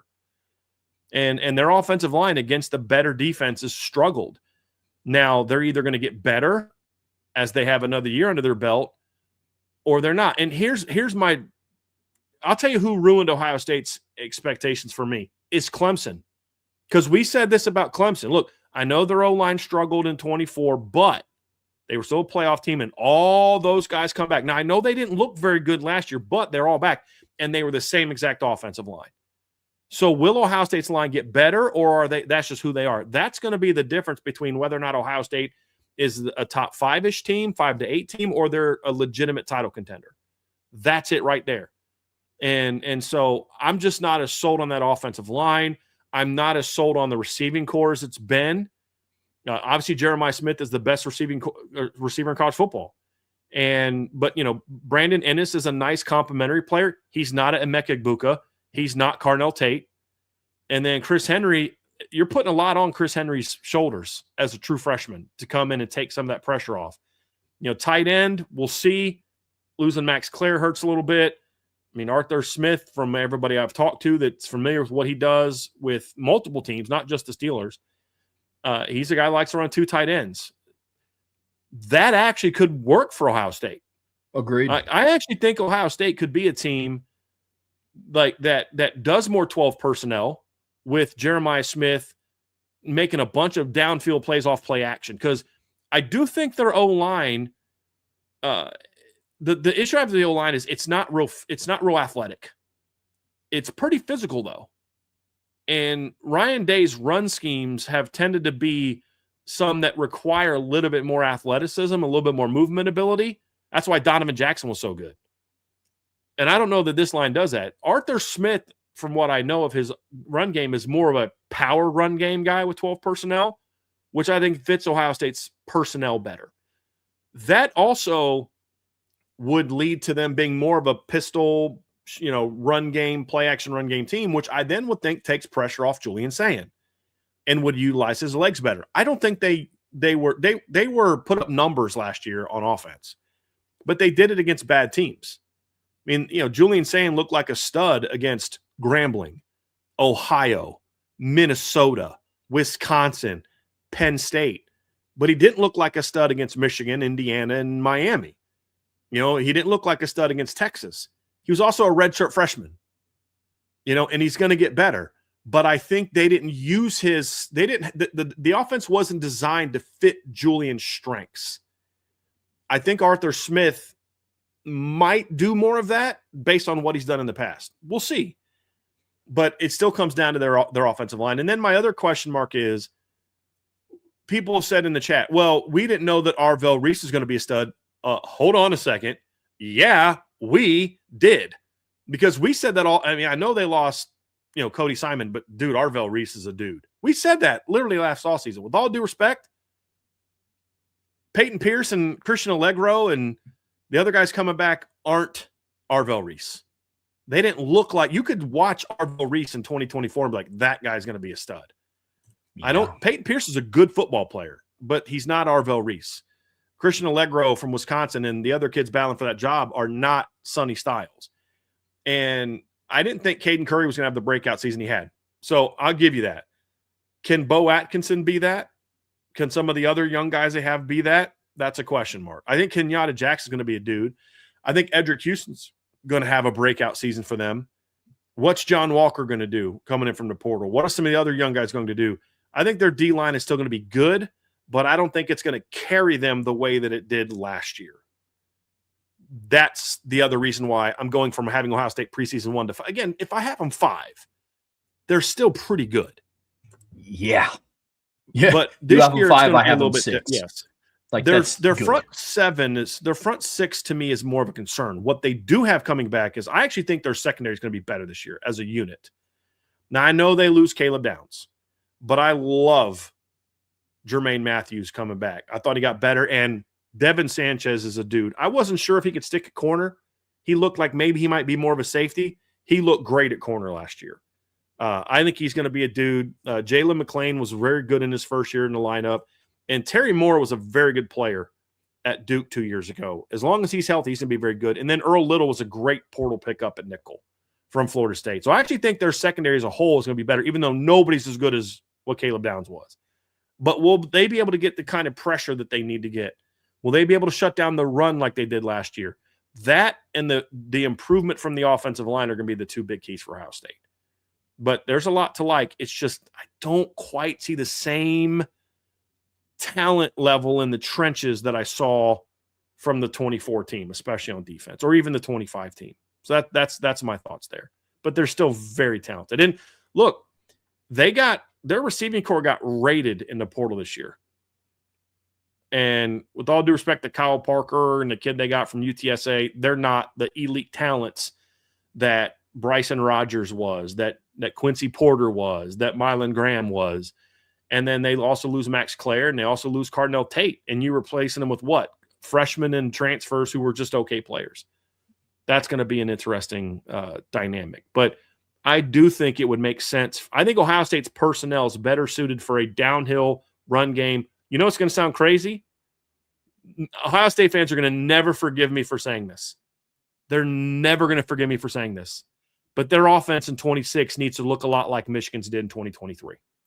Oh. Without the cheating and the sign stealing. Does that give me in better graces, Ohio State fans? But seriously, what was Michigan? Downhill running, throw the ball down the field, mobile quarterback that could run around and make some plays. Is that not what their personnel is? But Ohio State has better personnel at the skill positions. That worked for Michigan, and I think Ohio State's personnel is built for that. Is that why he hired Arthur Smith? Isn't that kind of the offense that people tell me he wants to run? And I think their personnel is pretty well suited for an offense that looks a lot like what Michigan's looked like in 2023.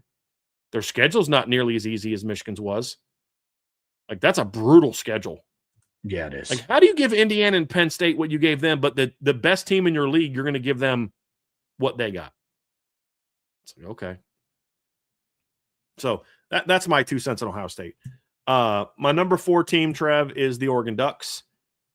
You said a lot of things that I believe about Oregon. Look, they've proven they're a top 4 team the last 2 years. They were the number 1 seed in 2024, went, 13-0, were the number 1 seed, beat Ohio State in the regular season, beat Penn State in the Big Ten title game, and then just ran into a buzzsaw against Ohio State, the eventual champions.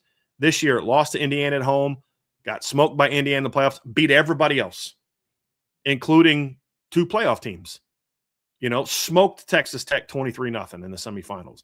You don't ignore the fact that they've gone undefeated the last 2 years against everyone who hasn't won the championship and act like they're bums. They're still a good team. Dante Moore comes back. They're going to have one of the best they're going to have one of the best backfields in the country. As long as Evan Stewart's healthy, I love their receiving core. DeCorn Moore is going to be a dude. They're still talented at tight end. Their front 7 lost a lot of players, but they were all the depth players. The starters are all back. Getting Amari Washington to come back was huge for them. Getting Mateo Uyunglele to come back and not go to the NFL was huge for them. And I think their secondary is going to be very good. This is going to be a bit of a hot take, but I think Coy Perch is a better player than Dylan Theineman. I do. Agreed. Yeah. Yes. Yeah. The only question that I have about Oregon, and the reason I have them 4 and not 3 or 2, is losing Will Stein and Tosh Lupau. Now, I wasn't a huge fan of Tosh. I wasn't. And I thought he got exposed against the better teams in the schedule. I think they're in a better situation now with their defensive play calling standpoint. The question is going to be, can you replace Will Stein? That's going to be the question. But what you lose in coaching, you're going to make up for, and to me, just an overall better roster this year than they had last year. So I know that's a hot take. I was never super high on Dylan Theineman. You know that, Trev. Look, their 2 corners were freshmen last year, redshirt freshmen. Aaron Flowers comes back and say 3 of their 4 returning starters in the secondary are sophomore eligibility players. Good Lord. And then you get Coy Perch, who's a true junior. So I actually think Oregon's going to be really good again. But Will Stein is the big reason I have them 4, not 3. I said going into this, I'm not going to overhype a team. I'm not going to buy into the hype of – but then you just look at the roster and you're like, dude, this is a good roster. And people like, oh, they weren't that good last year. They still went 10-3. And this is still a team that in 2 of the last 3 years has been a semifinal team. Every day, Texas has got to show me something. Yeah, Texas has got to show that they can win the championship, but they've shown they can get to the Final Four in 2 of the last 3 years. And when you look at Texas down the stretch, a lot of people want to focus on, rightfully on, in my opinion, the Georgia game. And I get it, because the Georgia game was an absolute shellacking. But Texas did finish the year 7-1 with a 17-point win over Oklahoma, a 3-point win over Vanderbilt, where they were up 2-3 touchdowns for a while, a 10-point win over Texas A&M, and a 14-point win over Michigan. Now, they also had, and this is what makes Texas so hard to evaluate last year, a 3-point win over Kentucky, and a come-from-behind 7-point win over Mississippi State in that time, and gave up 37 points to Arkansas. And everybody gave up points to Arkansas except for Notre Dame. So you look at this Texas team, and I still think there's some holes. There's some questions that make me wonder, like, how good they're going to be. I still have questions about their offensive line. Trevor Gooseby comes back. Connor Robertson comes back. Brandon Baker comes back. They got the Siani kid from Wake Forest. Dylan Sikorsky from Oregon State. Like, it looks good on paper, but their offensive line hasn't been good the last 3 years. Even when they were in the semifinals, their offensive line wasn't good. Can they finally get their offensive line to just play good football? Because here's the reality, Trev. They only need their offensive line to just be good. They don't need it to be great. Just be good. Correct. Just get a body and a body, because you've got a loaded backfield with Hollywood Smothers and Malik Brown. You've got arguably the best receiving core in college football coming back this year, arguably, because they've got more to prove. But just God-given ability, Cam Coleman, Ryan Wingo, and Emmett Mosley is no joke. And they've got some dudes coming in as well. Defensive line-wise, I think they're going to still be pretty good.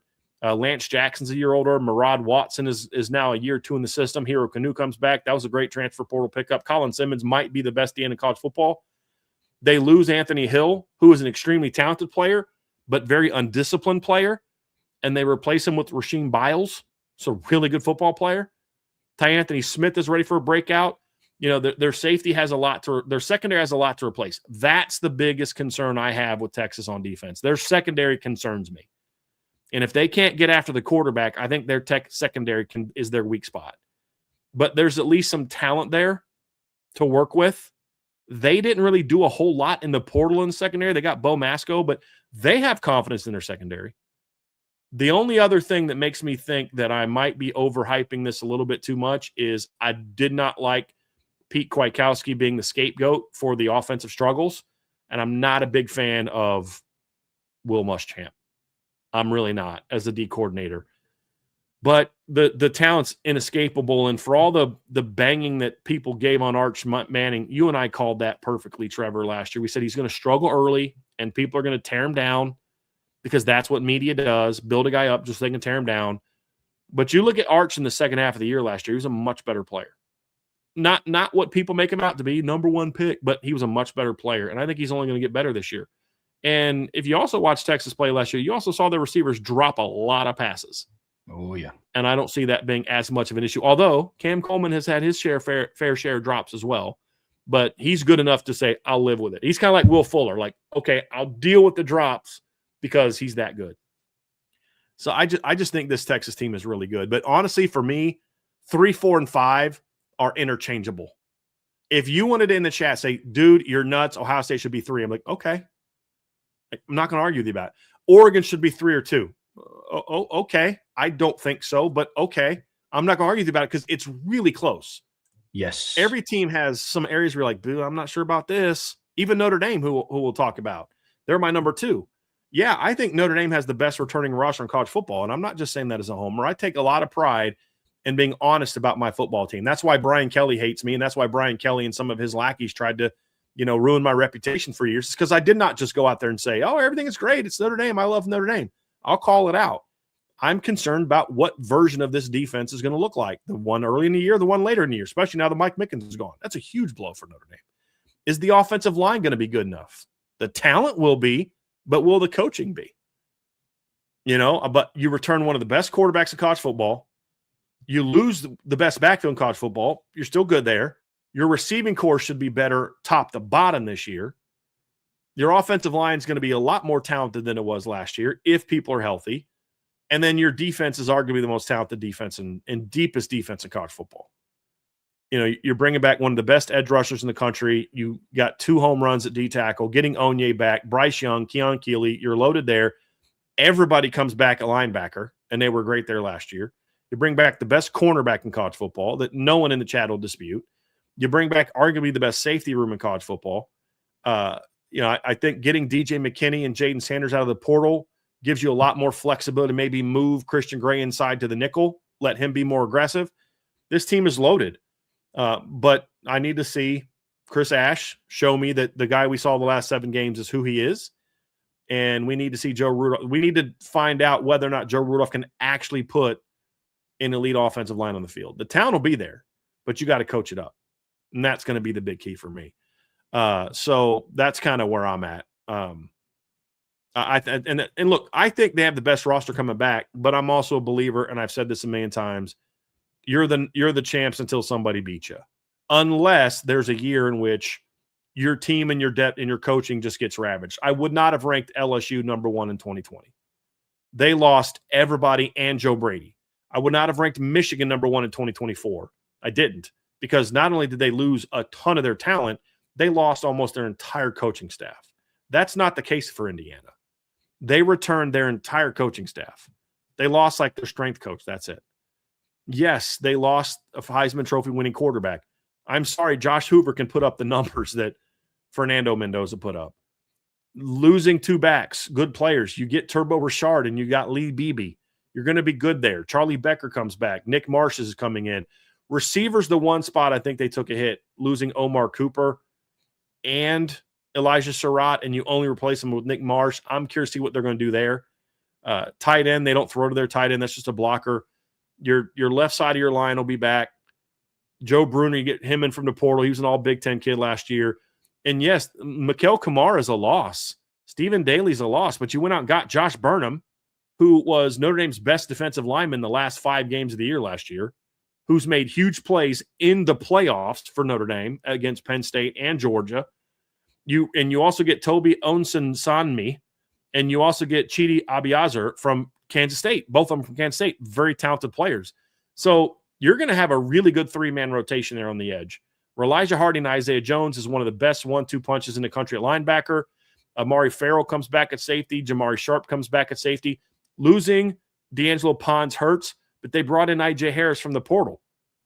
That's a very good replacement for him. And him being, he's not nearly as fast as D'Angelo, but being a 6'1" guy gives them a little bit more flexibility to do some of the stuff they want to do zone-wise, of having that kind of that cover 4 corner that can close on routes, that can take the post, a little bit more range when they do cover 3, can still come up and press. Jamari Sharp comes back. They got Pressman Zachman out of the portal from Wisconsin. That's still a very talented football team. Will they be undefeated again? I doubt it, because their schedule's tougher. But that's still a really good football team, and you've got to show us that you can beat them before I can move them down. And that's my big thing. Do I think Notre Dame's a better team? Yeah, I think they've got more talent. But Indiana proved that they can run the table and win a championship. Notre Dame is not. And until somebody beats Indiana, they're the champs until somebody beats them. That's my philosophy. And until somebody proves otherwise, I got to have Indiana number 1. Just like Ohio State, they were the champs until somebody beat them, and they went all regular season. Nobody beat them until they did what? Played Indiana and got beat. So that's kind of where I'm at on that one, Trev. But that's my top 5 teams. I love it, man. I love doing lists like this. Similar to what you said, like my 2 through 6 is all interchangeable too. If somebody wanted to pound their fists on the table and say so-and-so should be higher, I get it completely, man. I really do. So, but these are fun. These are very fun to put together. I can't wait to do another one. Bryan, before we, as we wrap up this segment, are there any teams that you kind of had your eye on and that other people should kind of keep their eye out for? Yeah, I had a few, Trev. Number 1 was Florida. I love what Florida did in the portal. I think Billy Napier tamped down the talent of that team. I love the Aaron Philo pickup. Jaden Ball comes back. They had a lot of success. They got Eric Singleton out of the portal. He knows that system. He was smart in that he hires Buster Faulkner's OC, and then they went out and tried to get Georgia Tech players to come here, some of the better Georgia Tech players and guys that have been at Georgia Tech, which means with Philo, with Singleton, with some of those guys, you now have the ability to have at least a few players that can help teach everybody what Buster Faulkner wants. And I think that was smart. But I love what they did. I'll tell you, a sneaky team to keep an eye on, Trev, for me is Mississippi State and Kentucky are 2 SEC teams that Mississippi State brings a lot back and did really well in the portal. Kentucky had one of the most underrated portal classes around, and I'm not even talking about Kenny Minchie. Y'all know my thoughts on Kenny Minchie. But look at what else they did. They got a starting offensive lineman from Ohio State. They got legit talent around. They got a starting left tackle from Tennessee to transfer in. They legit loaded up in a portal. I just need to see if Will Stein can coach as a head coach. That's going to be the big question mark. And he did hire – the other thing that concerns me, he did hire Jay Bateman as his D coordinator, which is a major red flag, strike number 1 as a head coach.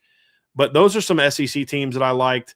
I think Vanderbilt takes a big step back. I didn't have them in my top 25. Big Ten, I think Minnesota is a sleeper team that I got my eye on this year. It's another team that brings back a lot from last year. And I love their young quarterback, Drake Lindsay. I think year 2 as a starter is going to be really good for him. I think they're doing some good things there. Big 12-wise, both Kansas teams I like. I like what they've done in the portal. And Lance Leopold brought back Andy Kotelnicki.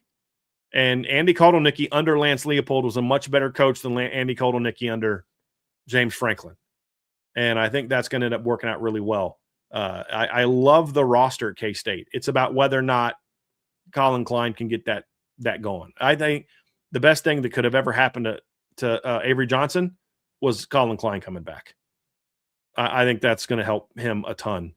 And then ACC, looking at some of the teams some of the sleepers in the ACC, Florida State, that's got a sneaky talented offensive football team coming back. If Tony White can do anything on defense at all, getting the Desir twins back was huge. They had some nice portal pickups. This roster looks better than the one they had last year. Can they look like the team they did in September again? That's going to be the question. But, I'm not a huge Austin Daniels fan, but I think he's a better quarterback than Thomas Castellanos for Gus Malzahn's system. So Florida State's a bit of a sneaky team for me as well, Trev. When I look at just some of my sleeper teams, and like I said, I put Clemson in there. They were originally a sleeper team, but I could not put them in. I couldn't. And then for me, Virginia Tech's a sleeper team. Obviously, for you had them in the top 25, and I totally get it. I need to see them put it together. But like they brought in like Luke Reynolds at tight end was a great portal pickup. The kid from Penn State. That's a team that's got some talent, and I'm very curious to see how quickly James Frank can get them going. Somebody asked, what about SMU? They're not a sleeper team because I had them 12th, and Trev had them 17th, right? So I had them 12th. I think I had them so 8th, I can't 17th or 18th. Yeah. So yeah. So they're not sleeper teams for us. We had them both in the top 20. Wake Forest, I think, lost too much.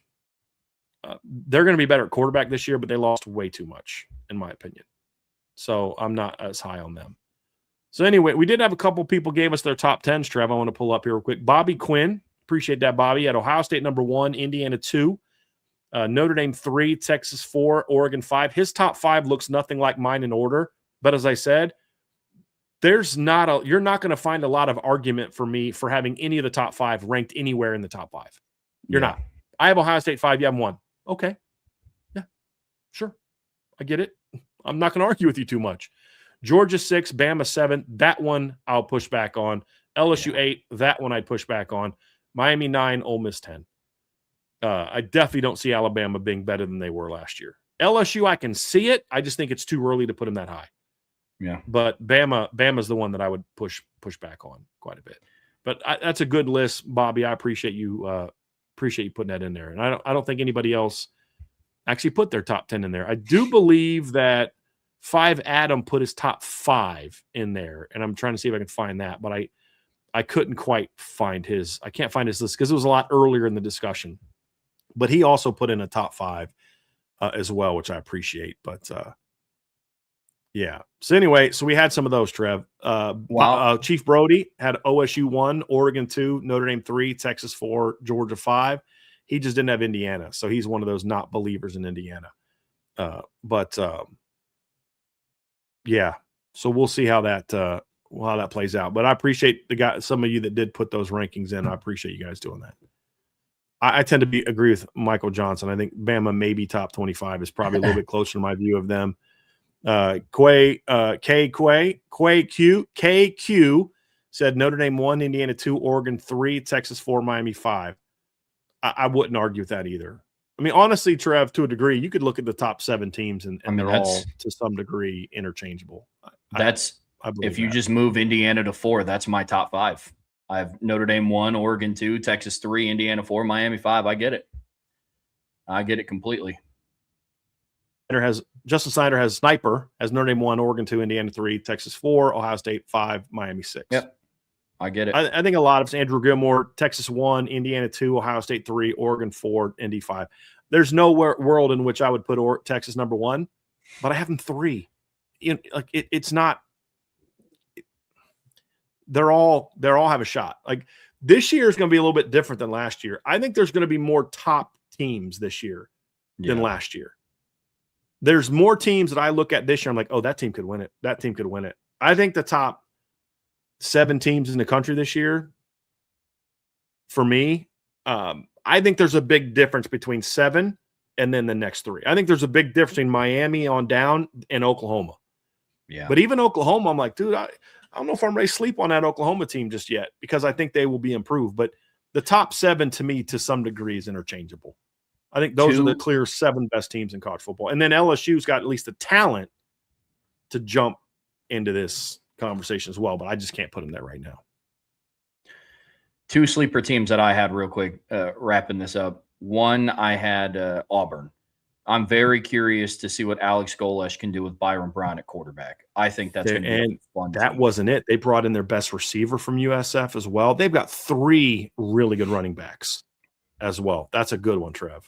Yep. That's a Auburn very is good one.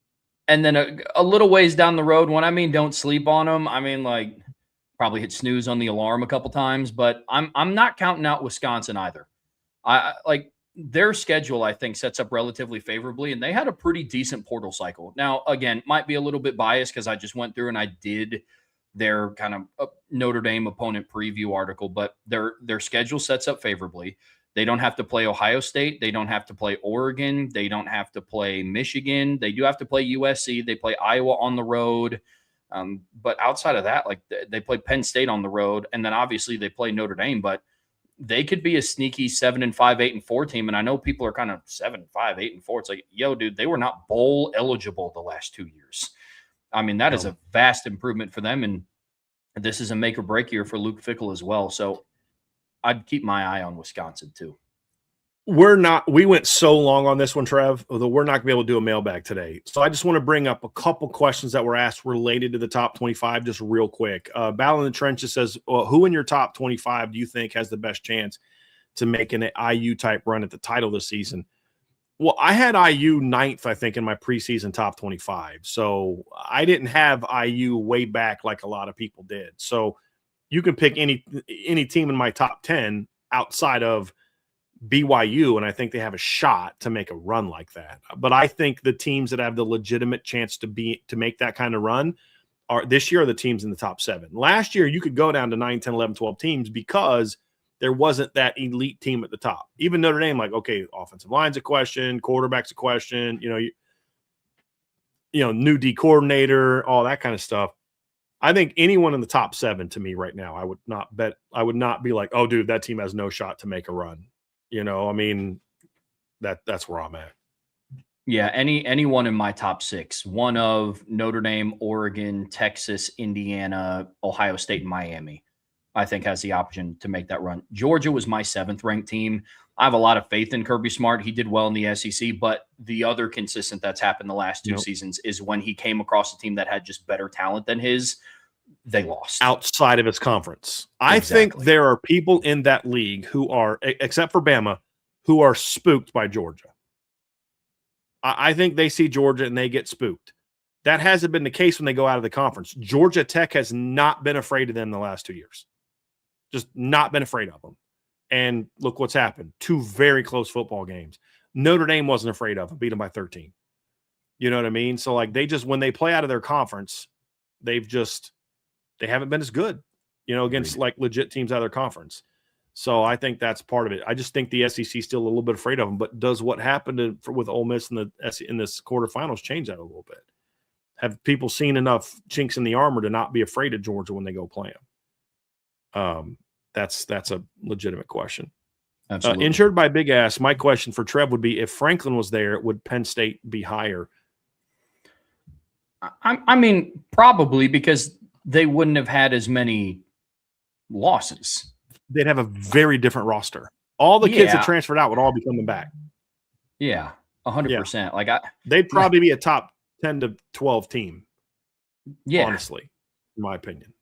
Yeah, their roster retention would have still been there. Their recruiting class still would have been there and not in shambles. Like they would have done better in the portal. They wouldn't have had to go rob Iowa State's roster. They could have got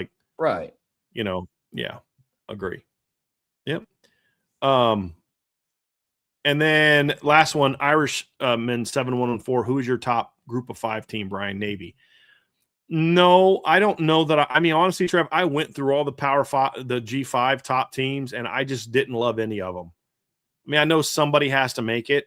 You know, Navy not only loses Horvath, but they lose Teska, they lose Eli Heidenreich, they lose 3 starting offensive linemen. I couldn't put them in there. They do bring a lot back on defense. But, you know, Tulane got ravaged. A team that I'm not sleeping on is UTSA is an interesting team. But North Texas got ravaged. Tulane's roster got ravaged. Memphis's roster got ravaged. So South Florida's roster got ravaged. I mean, all the top teams from the G5 last year, for the most part, got their rosters just absolutely rated. which makes it really tough to really kind of have a great feel on who's going to be good. So yeah, I honestly don't even have a guess on who I think the best team is going to be. I'm not sleeping on Dan Mullen at UNLV. I'm very curious to see what he's going to be able to do in year 2. That's one that I'm keeping my eye on. But right now, I really don't have a great feel for. I think I'll say this. The one thing I'll say is I think the Mountain West is going to be better next year as a conference than it was this year. Where this year it was the AAC and James Madison. That was it. I mean, that was the G5. I think we might see the Mountain West be a little bit better this year. Yeah. One of the reasons why I put Navy in there, on top of me loving Brian Newberry, is they're kind of, in this day and age of college football, their margin for error isn't as drastic as other teams. Navy's not going to go and get ravaged by the transfer portal like other Group of 5 schools did. Then they're also, because they're a service school, are not going to bring in an influx of portal guys to supplement their roster either. So to me, in this day and age of college football, their margin for error is like significantly less than North Texas's or than Tulane's or they're not going to be doing this exactly like other teams. Yeah. But I mean, Navy has lost guys to the portal. I mean, so is Army. Navy lost a defensive player to the portal, or was it an offensive lineman? Who was it that I just saw go in the portal recently from Navy? Army lost Kanye Udo last year. Mm-hmm. So, but it happens rare. It's like, whoa, an Army kid jumped in the portal, a Navy kid jumped in the portal. To Travis' point, it's a shock when that happens. Yeah. So good stuff.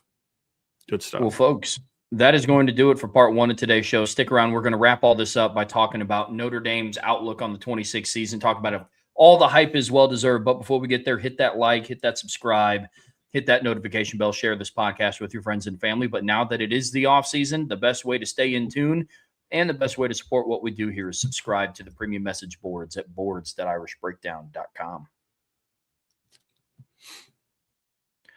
All right, Brian, in the last part of today's show here on the Irish Breakdown podcast, brought to you by our friends over at FanDuel, we're talking about if the hype around Notre Dame is well-deserved. We just got done wrapping up our way too early top 25s. You had Notre Dame at 2. We had Notre Dame at 1. Every major outlet, every major talking head has had Notre Dame within their top 10. So let's kind of talk about the Fighting Irish here for a little bit and talk about, is their spot where they are, where we have them ranked? Is it deserved? What do they have to show? Very fascinating conversation here, Brian. Yeah, it is. And you saw a lot of variance, Trev. You put an article together. I think you put it up, Saturday or Sunday? Or was it Monday? You put an article up where you went through, and here's where they had Notre Dame. Starting at the bottom, you had Yahoo Sports had them 9th. I think that's way too low. The Athletic had them 7. I think that's too low as well. PFF also had them 7. CBS Sports had them 5. As long as you have them in the top 5, I'm not going to argue with you. I'm just not. You can say, well, they made the playoffs last year. Yeah, but you all know they should have, and you all know that by the end of the year, they were one of the 5 best teams in college football. Joel Klatt had him 5th until that's not popular anymore, and then he'll have him 12th because that's what Joel Klatt does. It's like he'll go with the popular thing. Sporting News had him 5. On3 had him 4. ESPN had him 3. And then Sports Illustrated had him 2. So there's a lot more people that view them as a top 5 team than anybody else. And I think the first thing you ask yourself, like, okay, is that legit? Are they getting too much hype, or is that legit? And I think the first part of that answer, Trevor, is the hype is real, because the people that really look at Notre Dame honestly will look at them and say the second half of actually really the last 2/3 of the year, they not only won their last 10 games, they dominated. They played very average in a lot of areas against USC and beat them by 10. And that was with a missed field goal. I think, didn't they have a missed extra point in that game as well? And then they threw an interception at the 2-yard line in that game. Like, they didn't even play very well in that game and won by 10 over a top 25 team. I mean, how many games was it over at halftime? Even against a ranked Pitt team is over at halftime. A ranked Navy team is over at halftime. Syracuse is over by the end of by the end of the first quarter, it had been over for 10 minutes. Before the offense took the field, you could argue it was over. 21-0. Arkansas was over by halftime. There was a couple games where they weren't as good. Obviously, Boise State first half wasn't great. NC State first half wasn't great. USC first half wasn't great. A lot of the other games, like Stanford was over by halftime. Syracuse was over by halftime. Pitt was over by halftime. Navy was over by halftime. Arkansas was over by halftime. Purdue was over by the first drive of the third quarter. It was. So you look at this team and you're just like, this team dominated. Yes, they lost Love and Price, and that's what a lot of people point to. Oh, they lost Love and Price. You can tell the people that aren't familiar with Notre Dame's roster, are the people that will rank them lower because they lost the running backs. You're like, yeah, that team doesn't really. These people don't really know a lot about Notre Dame's roster. You can tell when you listen to Stuart Mandel from The Athletic talk about Notre Dame. He's not familiar with their roster outside of the CJ Carr and the running backs. But I think the people that really put some thought into this, they realize that this team is absolutely loaded. And that's why you are seeing people who aren't prone to liking Notre Dame have them higher. I think there's other reasons, but the first, giving them benefit of the doubt, I think people recognize, A, how good CJ Carr is, and B, that this is not the same Notre Dame football team. Athletically, this is not the same Notre Dame football team. Oh, 100%. Like, what range are we talking about here? Again, they are currently the favorites over on FanDuel to win the national championship right now. And then behind them is, I believe, Ohio State, Oregon, or Ohio State, Texas, and Indiana all tied for second at plus 700 odds. But you look at the range that Notre Dame is in this season. And what range are we talking about here? It's not, are they going to be decent or are they going to be pretty good? It's, are they going to be great or are they going to be elite? That's a much different conversation to have. 2 to 9? Yeah. That's their range from all the 2 to 9. 9's the lowest. And only one had them 9. Everybody else had them 7 to 2. Yep. But you brought up a really good point. You can definitely tell who is familiar with the talent that is currently on Notre Dame's roster. I mean, shoot. On 3-in-1 article had Leonard Moore ranked as like the 6th best player returning in college football and like the 8th best player in 2025, and then didn't list him as a key returner on Notre Dame's roster in the way too early top 25. You know what I'm saying? So there's a bunch of different variants out there for Notre Dame. But one thing that everybody can agree on is this is going to be a playoff team in 2025. Now, are they going to be on the road? Yahoo Sports thinks they're going to be on the road. Then you got, Sports Illustrated who think that they could have a bye, So there's so many different ways to look at it, but I'm happy that Notre Dame is finally in a spot, and it is well-deserved because of the questions. Like, we just got done doing our way too early top 25. And how many teams, Brian, did we sit back and say, if this portal guy and this portal guy and this portal guy and this portal guy pans out, if their rebuild offensive line through the portal pans out, and if this D end and this corner and this safety all pan out from the portal, this team could be scary. For Notre Dame, they have to have, 2 portal guys pan out for them to still be a playoff caliber team? I mean, honestly, since Jason Onye came back, it's really just one. They need one of Tion Gray or Francis Brew to pan out. Yep. If both do, great. Like, if the 2 Ohio State receivers are just good rotation players, they're fine. You got Micah Gilbert, Cam Williams, Caden Finley. There's talent there. Jordan Faison, Jaden Greathouse, the starters. Like, something in the chat earlier is like, the receivers have talent, but there's not a lot of proven production. Yeah, there is. Like, who else is bringing back a receiver who had 100 yards in the semifinal game and 100 yards in the championship game? Not many. Who else is bringing back a guy who else is bringing back their leading receiver from 2024 and their leading receiver from 2025? Because that's what Notre Dame is doing. So there is proven production at the top. And then after that, there's not a lot after that, but that's a position we don't need it as much. But like, their season is not banking on whether or not the Quincy Porter and Mylan Graham and their combined 10 catches step up and perform. If they do, this team is scary good, but they don't need that to happen to be a playoff team. That's kind of my point. And I think some people recognize that. And I think the real football people recognize the athlete. I think this is where a lot of media people miss the boat on Notre Dame. And even in these rankings where you talk about it's CJ Carr and like PFF says, the best linebacker in Kingston Asa. He doesn't even start for Notre Dame. Great player, but like, he doesn't even start for Notre Dame. I don't think they realize how good. Like, their rankings for the Notre Dame safeties are absurd. Their rankings for Drake Bowen are stupid.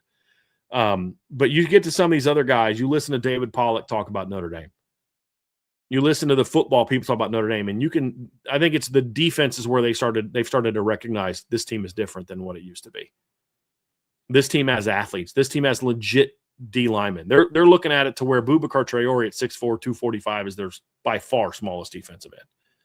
You know what I mean? And so I think when you start to see more of the top people, even like the CBS guy that ranked him fifth, the only two players he mentioned besides CJ Carr, actually he didn't even mention CJ Carr. He only mentioned the two Ohio State receivers. Like, okay, like whatever. But you look at some of these other guys, and I think they do understand how talented this team is. And now they got to go out and prove it. But like Sporting News had him 5.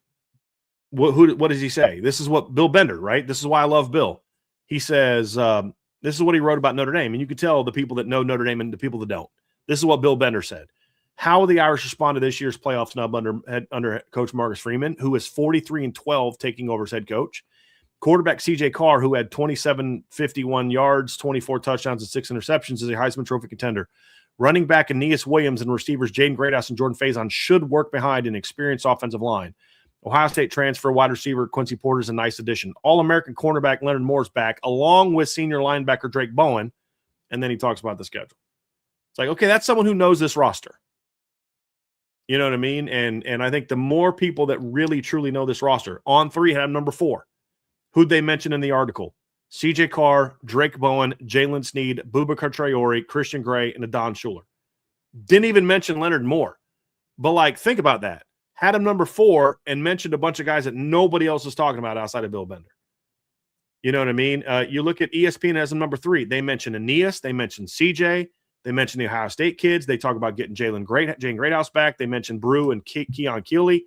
Like, okay, the higher ranked you see Notre Dame, the more you see people talk about the other players. Now, of course, the team that had a number 2 only mentioned CJ Carr.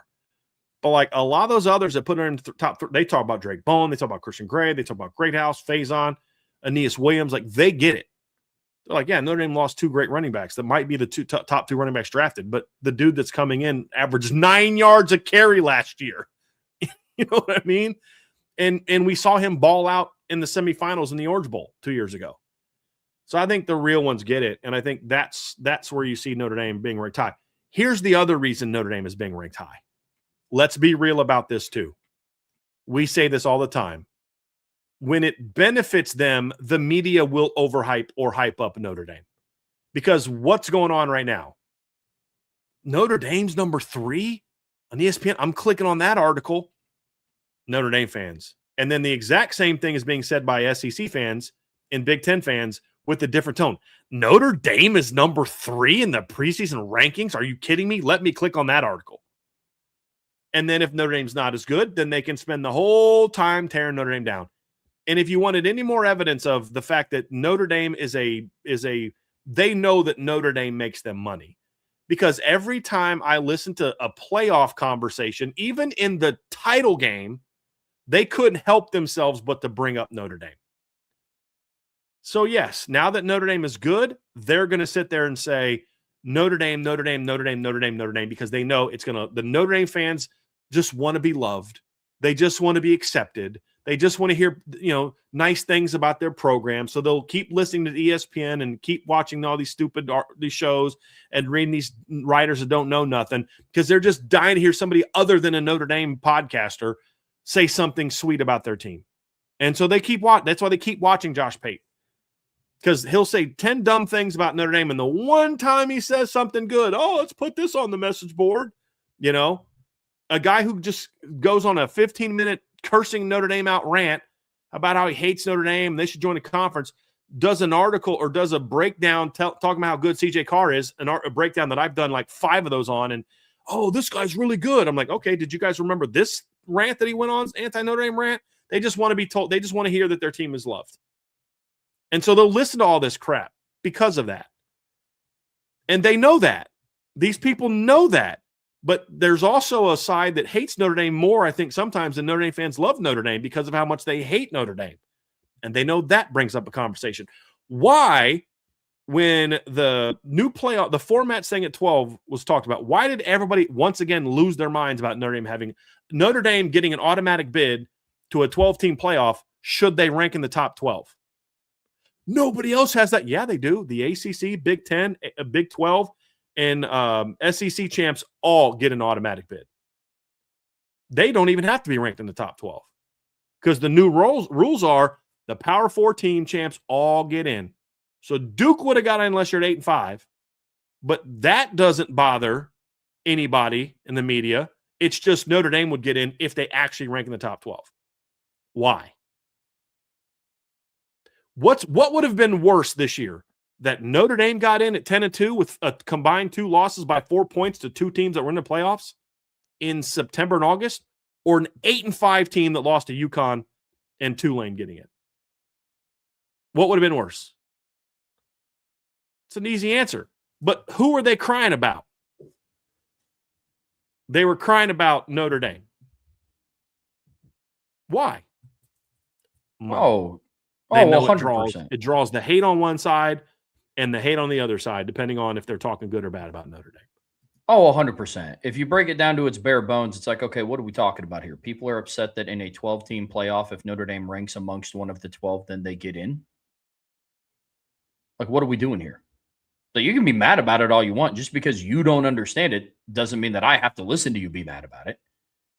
But I'm with you. There's a bunch of stuff that people just don't fully understand about Notre Dame. And what I've kind of gathered about it is like they just don't want to understand a lot about Notre Dame. One of the reasons why I love this podcast, even before I got on this side of the screen, was because it was always honest analysis about any team that was brought up. You know, like, we had those conversations today. Like, there's teams that I could care less about that I ranked inside of my top 5. I could care less about Miami, especially after interactions with fans and all that other stuff. But what did we do? We evaluated their teams for what they were, because we took the time to sit down and look at depth charts and look who they brought back and what they did in the portal. Other teams aren't willing to do that for Notre Dame. They just follow what they see on their Twitter feed. It is what it is. I can't control what other people do, but that's where a lot of the narrative-driven hype comes from Notre Dame. How we talked about Georgia is how a lot of people talk about Notre Dame. One of the reasons why I think they're getting as much hype as they do is the CJ Carr lag effect. Notre Dame finally has a legitimate passing game where they can push the ball down the field. I heard it for years about, Notre Dame, their defense is going to be good and they're going to have a strong O-line. They can run the football, but if they can't pass, then, they're just going to be who they were. CJ Carr opened up the eyes to a lot of people of what this Notre Dame offense could be. And I don't think that it's a coincidence that this year now every single major outlet has them ranked in the top 10 and only one outside of the top 7. I don't think that's a coincidence. But before, a lot of the conversation was like what we just had with Georgia. It's like, well, they got Marcus Freeman. So you got to just it's like, yeah, I love Marcus Freeman. He has won 0 national titles. We say that about Kirby because he won back-to-back. And only has been in the playoffs once. Now, he should have been this year, but you know what? Your things you didn't do well as a head coach by making sure Chris Ash was running the defense the right way the first 2 games is why you didn't get in. To your point, yeah, I'll give Dabo the benefit of the doubt. The dude still has 2 titles. Yep. I'll give Kirby the benefit of the doubt. He's got 2 titles. I'm giving Ryan Day benefit of the doubt on the Arthur Smith hire. Why? Because he did the same thing last year. I'm like, you hired Matt Patricia? That's the dumbest hire I've ever seen in my life. Oh, Ohio State's even better on defense this year? My bad. Okay, there you go. Yeah. There you go. But the major difference is what CJ Carr did for this offense, because now they can look at it without dissecting any of the games. Like, wow, Notre Dame can pass now. Okay, now we like them because they're fun to watch. Right. That's what this is. Like, that's what a lot of this is built up. That's why they talk about CJ Carr all the time. And it's not for the reasons that we do, because we believe that he is a top-level Heisman contender and is the type of player that can put a team on his shoulders and lead him to the promised land. But it's because now, like, that's the popular name to talk about. Notre Dame can throw the ball down the field now. Now we can talk about them. That's what a lot of it is, too. Yep. Look, Trev, I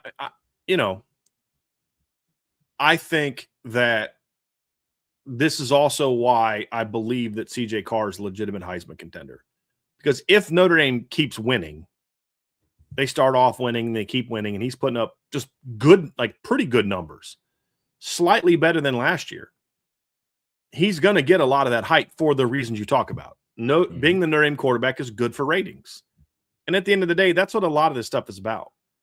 You have to write articles about, well, if this article, it's a good article, very well researched, good argumentation, very fair and balanced, but you know what? That's not going to get clicks. I need something more sensationalized. I need a headline that says it's sensationalized. Notre Dame, and then insert some like dramatic word, in there, and it's like people will watch. I'm like, well, I watched the video. That had nothing to do with what the title is, right? Like I see that all the time. That's when I was like, okay, this makes sense.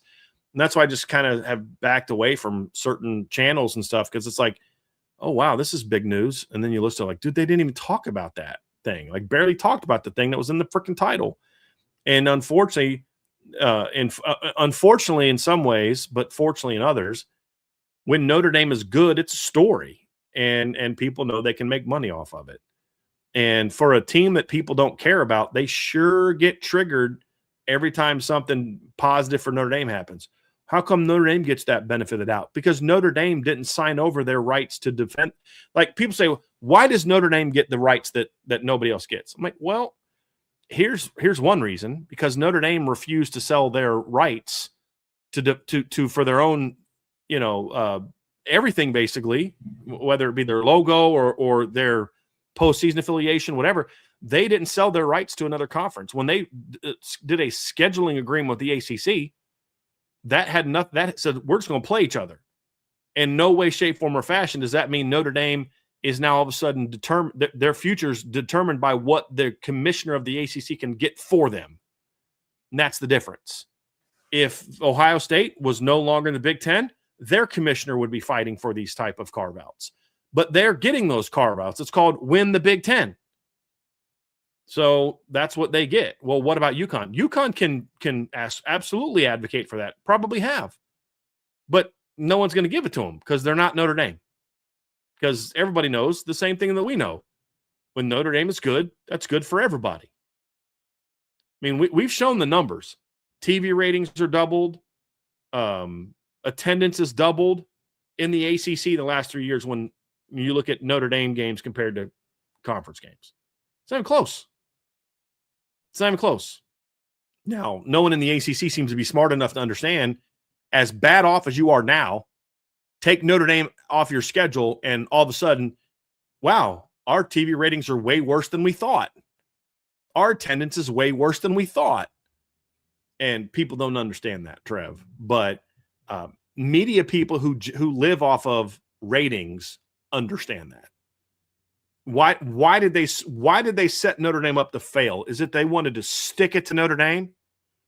Or was it that they wanted Notre Dame to be in the conversation early because then people keep watching and debating and arguing and discussing it, and then they did what they were always going to do at the end?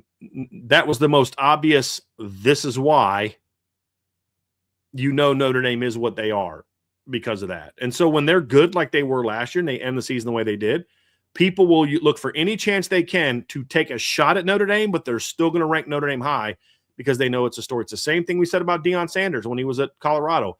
They will build and overhype Deion until the moment they have the opportunity to tear him down, and then they will tear him down.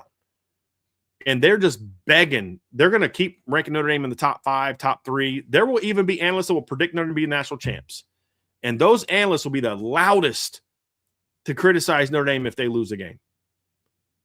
I mean, that's what a lot of this is too, Trevor, is like, look, we know what sells. We know what works. It's building Notre Dame, hyping Notre Dame up, gets the Notre Dame people to love you and the other conferences to hate you.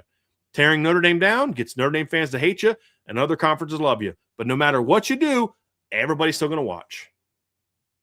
And everybody's still going to click on the article, and everybody's still going to watch the stupid people talk about. Like, none of us should know what Cam Newton thinks about Notre Dame. None of us should know because it's irrelevant. He's irrelevant. But why do we all know what he said? Because we still watch, or we have friends that send us stuff, or people post it on the board and they want to talk about it. And then they'll say, well, I don't care what ESPN thinks. Well, then why do we know about everything that ESPN says?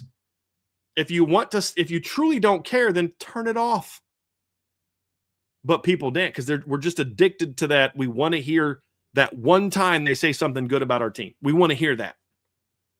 I get it. Like, I understand that. I totally understand that. But that's why they do what they do. But is it justified this year? Yeah, it's justified this year. This year, Notre Dame is the kind of team. And I think that's why you're getting even more hype about Notre Dame this year. I mean, I've seen more teams rank Notre Dame in the top 5 this year than I remember seeing at this point in time last year. Oh yeah, because last year they were coming off the national runners-up. Yeah, 100%. It's because last year you lose Riley Leonard and Al Golden's gone and Xavier Watts is gone. And I mean, I remember reading articles talk about what are they going to do now that Ben Morrison leaves. It's like, dude hasn't played since October. It's like, what? It's just it's whatever can make you this. Like, I would read articles about like 9-1 and won 3 playoff games without Benjamin Morrison, and yes, exactly right. Right, who was a stud, by the way, but like they already proved what they're going to do without him.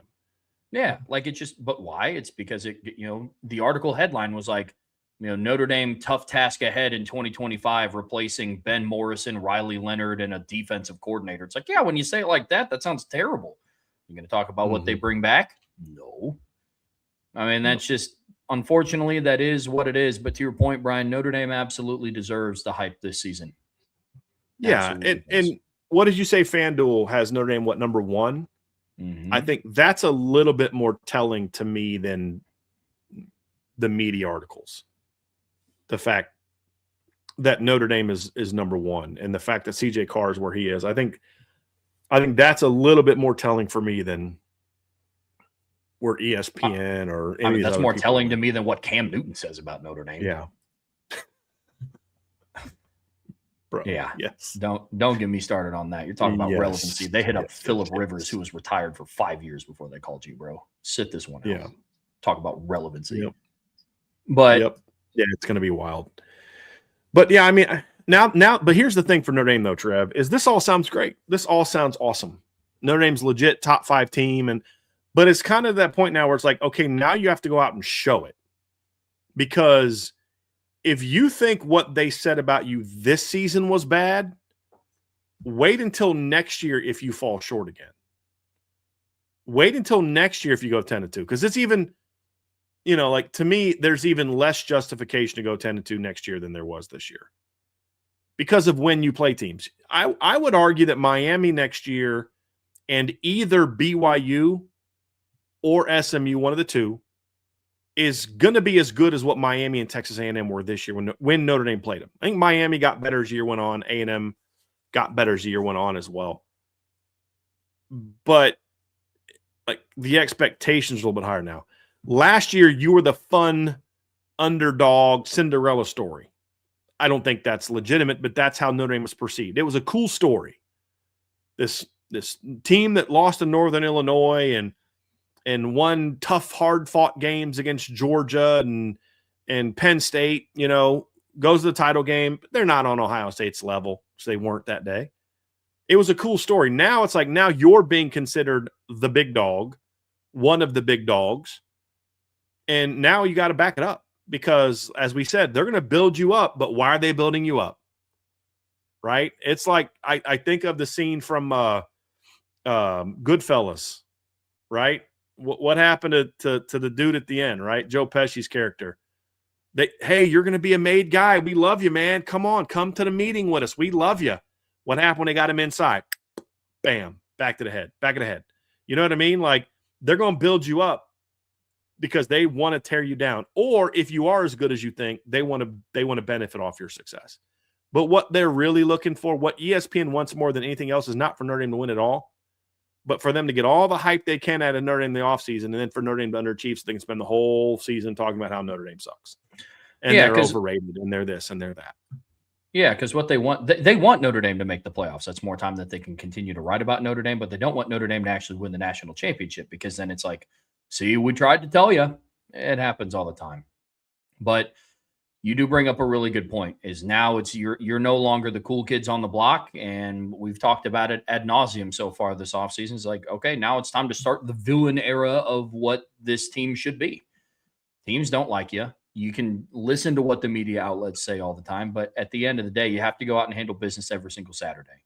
As pissed off as I am about what the committee did on December 7th, you put yourself in that scenario. Don't put yourself in that scenario this year.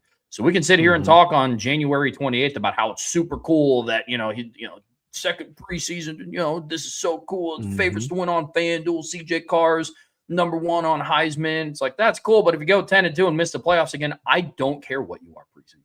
Nor should they. And that's going to be the biggest thing. If they can handle business week in and week out and stay level-headed, I don't know if anything's going to be able to stop this team outside of themselves.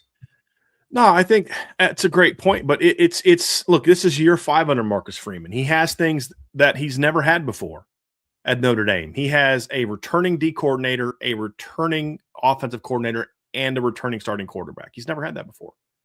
He's had years where they've had the same returning coordinator. Actually, no, he hasn't. Because 22 was Tommy Rees. 23 was Jared Parker. 24 was Mike Denbrock. And then 25, he had a new D coordinator. Yeah. He's never had the same quarterback for 2 years in a row. So this is the first year that Marcus Freeman is going to have the same coordinators, offensive and defensive, and the same quarterback as he had the year before. Your highly ranked recruiting classes, 23, 24, 25, and especially 26, are now all together on the same team. Your administration has done everything you've asked them to do in the portal. Hey, we got to be able to bring in sophomores and juniors. Cool. Go ahead. Bring in sophomores and juniors. Got to be able to bring in freshmen. Cool. Got to be able to bring in freshmen. We got you. Here's Quincy Porter. And so there are no more excuses for Notre Dame. Like it's time to live up to your potential. I would argue that this past season Notre Dame underachieved because that roster had no business going 10-2. I would argue that the 2023 team underachieved. I will not argue that the 2024 team underachieved because you could say, yes, they had the bad game against Northern Illinois, but they won their next 14 games and played for the title and got beat by a better team. Ohio State was a better team. Could Notre Dame have beat them? Yes. But they needed a lot more to go right to win than what Ohio State needed to go right to win. This wasn't like 2012 Bama or 2018 Clemson or 2020 Bama. Like they were on Ohio State's level. They just weren't quite there. They needed to play a much cleaner game to win that game. Ohio State was the better team. They were the best team in the country last year once the playoffs started. They didn't underachieve that year. But this year, I think you could argue they did. So now you're in year 5. You can't use, we got a new quarterback as an excuse. You can't lose, we got to turn over our coordinators as an excuse. I mean, you lost some good coaches, but so far you've replaced them with good coaches. We'll see what he does in the secondary, but there's no more excuses for this program. And I'm not saying that to hammer Marcus Freeman. I think part of the optimism I have is that I think he is going to get the most out of this team for a host of reasons because of what we've seen him. He has shown the ability to get this team to play well over a long period of time. Now it's about, okay, just start better, right? It's always something like, okay, he's not, in 23 and 22, it was they just can't consistently win. Like every 3 or 4 games, they just kind of have that, what the heck was that game? You know what I mean, Trev? Like you go back to Freeman's first year and your first, you lose to Ohio State, but you played your butts off that game. They were just better than you. And then the next week you lose to Marshall, and then you barely beat Cal. Then they blow out North Carolina, and whose quarterback is playing for a Super Bowl in a couple weeks. They beat a ranked BYU team on the road, and then get beat at home by Stanford in an inexcusable game. You're like, what the heck? Then they start rolling. They blow out UNLV. They blow out Syracuse. They blow out Clemson. They beat Navy. They blow out Boston College, and then get beat by USC. Then you come out in 23, and you're coming out great. You're blowing people out. You blew out Navy, blew out Tennessee State, went on the road, blew out NC State, who was end of the year ranked, blew out Central Michigan, and then you lose 2 of your next 3 games to Ohio State and Louisville. And you were a lot closer to going 0-3 than you were 3-0 during that stretch. Then you come out and you blow out top 10 USC, destroy them. You annihilate Pitt 58-7, and then you can't score a point in the second half against Clemson other than being gifted a touchdown by Xavier Watts, picking it off and running the ball inside the 5. You had 7 straight possessions you couldn't score. And then they finished the season off well, and then so it's like, okay, yeah, they look good in 3-4 game stretches, but they can't put it all together. 24 looks like it's going to be the same thing. You look great against A&M, you lay an egg against Northern Illinois. And then they rolled off 13 straight wins. Same thing this year. You have the 2 losses. Then they rolled 10 straight wins. We're like, dude, they're not even in competitive football games for 2.5 months. Now it's about, okay, you've gotten that part out of the way. Now this last hump is the start, the September start.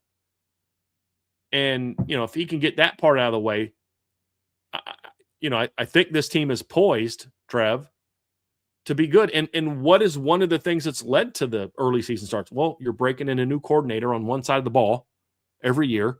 You're breaking in a new quarterback on every year. Well, those things aren't there anymore. And so, yeah, it's show me time. And part of the reason I have the optimism I do is because I have confidence in Marcus Freeman will do that for this team. But he still has to now go prove it. And that's the thing. So is the hype justified? Yes. Are we naive to believe that this is honest and fair analysis of Notre Dame entirely? No, we're not. Including some of the people that have ranked low. Like, dude, you're playing to the other side. You're trying to get the Notre Dame people fired up and clicking on your articles. And it works. But it is show me time for Notre Dame, because I actually think 26 is a better year for college football as a whole than what 25 and 24 were. I think there's potentially more really good teams in 26 than there have been the last 2 years. So the challenge is actually going to be even greater, in my opinion. I think this is the best, to me, this will be the best Oregon team Dan Lanning's had.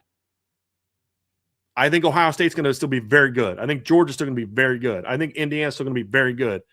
I think this could be Steve Sarkisian's best team.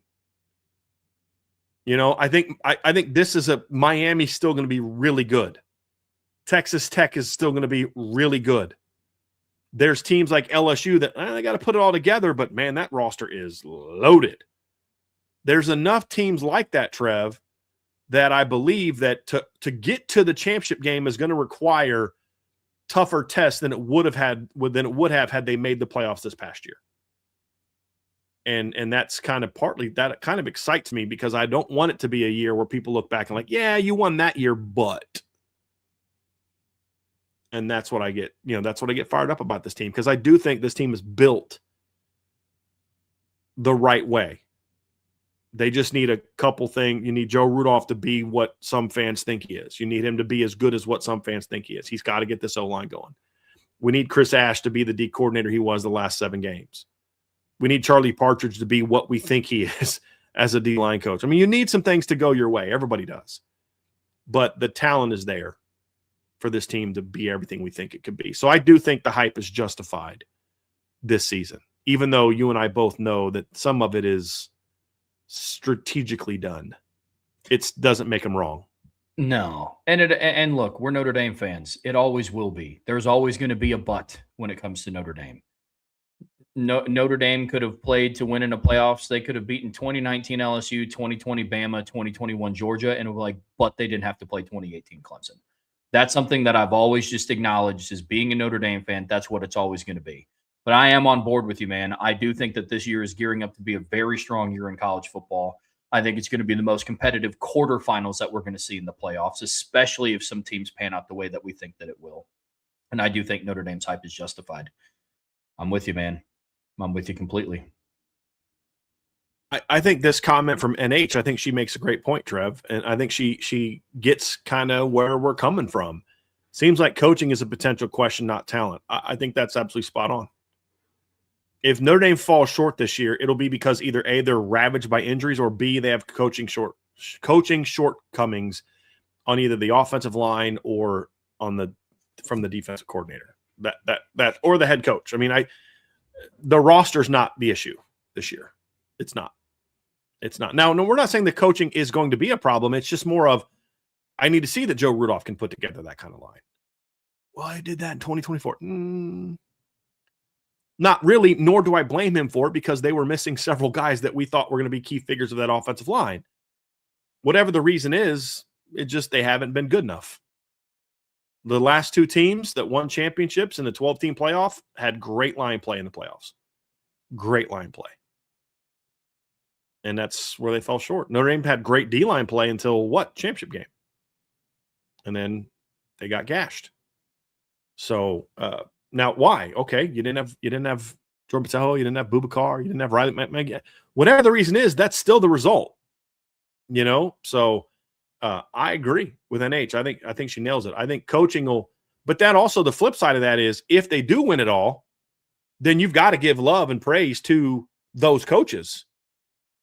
Because maybe they could win a title if Joe Rudolph is just good, not great, because of how talented they are. But I don't think you can win it all if Chris Ash isn't. So however you might feel about Chris Ash, if we're sitting here next, because it'd actually be a year from tomorrow, won't it? Because this is the title game next year, like the 29th or something crazy like that. Let me look this up, Trev. Hold on a second. Let's see, 2026, 27 college football playoffs. Because it's going to be later than it is this year. That's what people are talking about.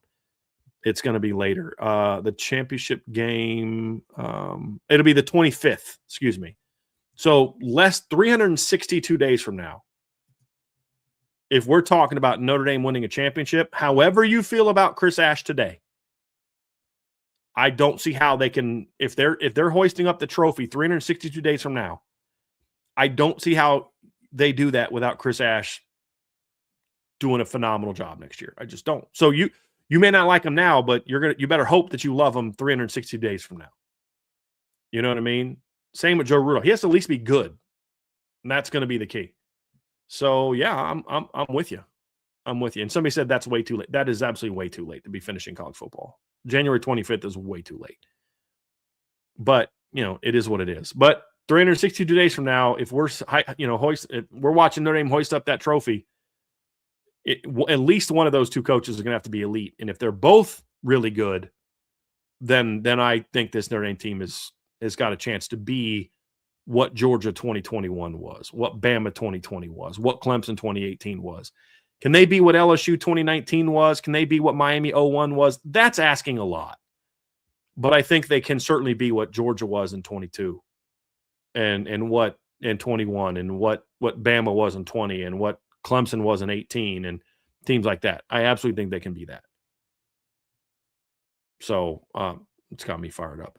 Trev, we're not going to do a mailbag today because we went long, but there were two questions that I did want to bring up that were there that I want to answer before we go. First one's from Mark Avalon. He says, what impact do you think the Duke settlement with quarterback Darian Mensah will impact transfer portal issues, precedents going forward? I'll let you take a first stab at that, Trev.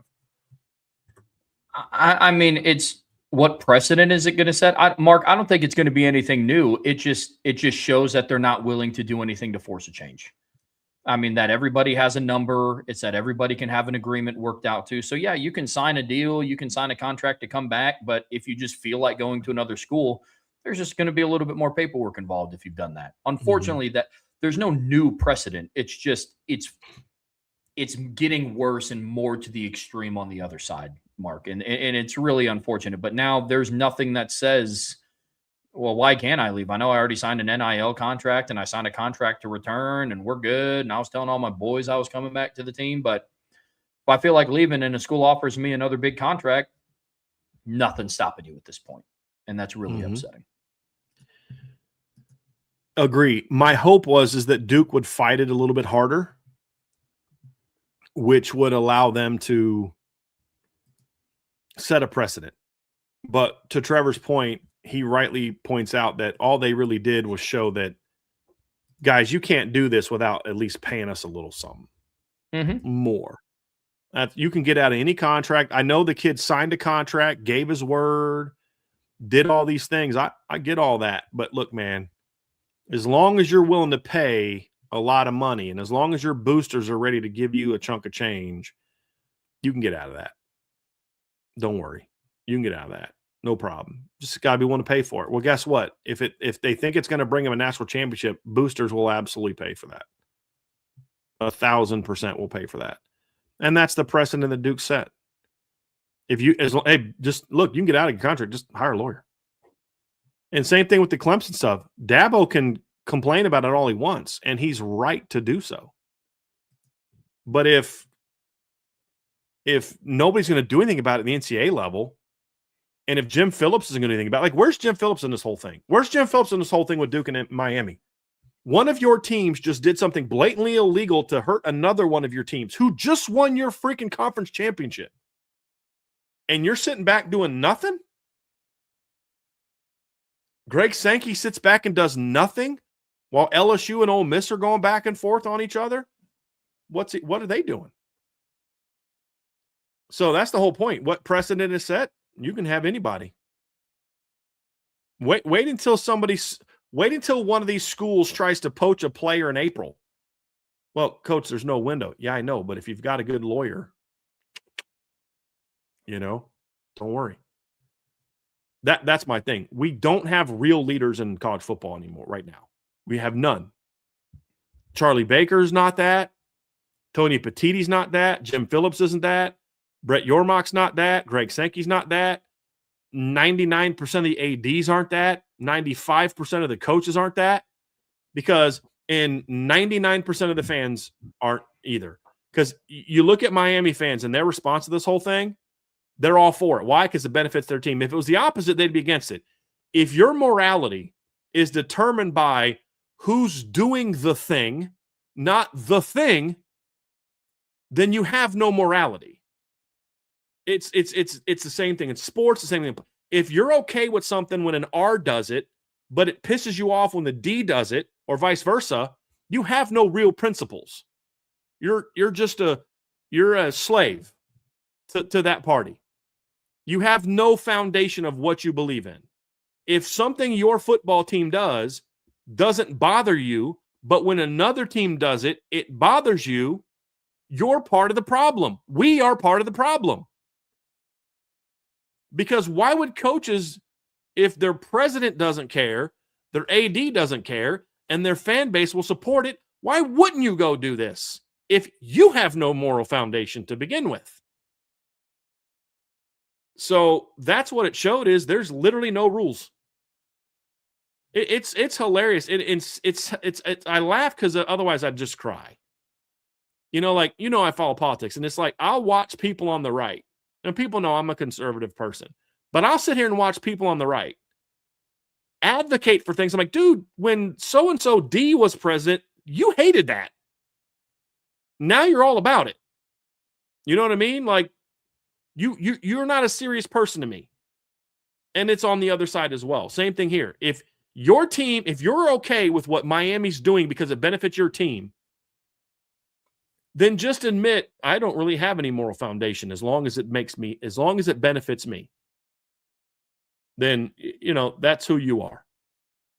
And I personally despise that, because I would say something if Notre Dame did this the way they're doing it. Now, look, everybody tampers to a degree, but there's a right way and a wrong way to do it. And this is the wrong way, in my opinion. And by Duke caving, basically, they're basically saying, like, there are no rules just as long as you're willing to pay. As long as you're willing to pay, you can do whatever you want. You can get anybody from our roster that you want whenever. Everybody has a price, and Duke just put that out there for everybody to see. It's what it does. And the conference commissioners are allowing it. Jim Phillips is allowing this because of the two big issues right now. Ole Miss taking a kid who'd already signed with Clemson and had showed up and was in class. The head coach texts him, I know you've already signed, but what's your buyout while he's in class? The head coach? Where's Jim Phillips? The other one is two ACC teams. Where's Jim Phillips? Quietly supporting the team that he knows is going to make them more money in 2026. Bingo. We have a winner. Tell him what he's won, Johnny. Trevor. There you go. That's it. That's it. There's no more right or wrong. There's just, you know what it is? College sports has turned into my truth. One of the things that drives me more nuts is when somebody says, I'm speaking my truth. Well, what if my truth makes it okay for me to punch you in the throat every time I see you? Are you going to be okay with my truth? Well, no, that okay, then there's not your truth. There's just It's either right or wrong to punch you in the face. Not, well, my truth says it's okay. Your truth says it's not okay. Well, is it right or is it wrong? You know what I mean? This is what this has turned into. Well, it's my truth. It benefits my team, so it's my truth. And that's who we are. That's to me intellectually shallow, and that's sadly where we are when it comes to sports. I'll support whatever my team does as long as they win. And I find that disgusting. And I can't be that guy. And I think there's a lot more people. I'll say this about Notre Dame fan base. Every fan base has the people that will support whatever their team does. But I did learn through some of the tougher times of the Kelly tenure that there were more people than I thought that were willing to, like, that were not willing to accept whatever they were told just because it was happening with their team. And that encouraged me. And I just wish more fans like that would speak up. But why should they when the commissioner of the freaking league won't even speak up? There you go. Trev's like, man, I hope my truth isn't to punch me in the throat next time I see you. We might have to throw hands, man. I'm not going to take that. We had one more super chat from ND Milton fan. Trevor, apologies if you've already talked about this, but what were you doing prior to coming to Irish Breakdown? Was it nerve-wracking changing professions and jobs? Actually, yeah, it was. So before this, I was in sales for about 6 years, and it was a lot of. I started out at Angie's List, home advisor, just a high-level call center job. I was ripping out like 500 dials a day. And then I went to Aerotech, which is a staffing company. I was an account manager for them. So I would go and meet with other warehouses, manufacturing companies, and get them to agree to use us for staffing. And then I was there for about 4 years and then made the switch over to ADP, the payroll company. And I was selling what they called Total Source, which is basically it's like a digital HRO platform. It helps human resource managers and owners of businesses kind of run their company, help provide them with benefits, stuff like that. And I kind of, one day I was sitting at my desk and I was kind of had this like epiphany moment of like, the rest of my life, I'm either going to either be in sales or manage people who are doing sales. And that was kind of a daunting thought for me.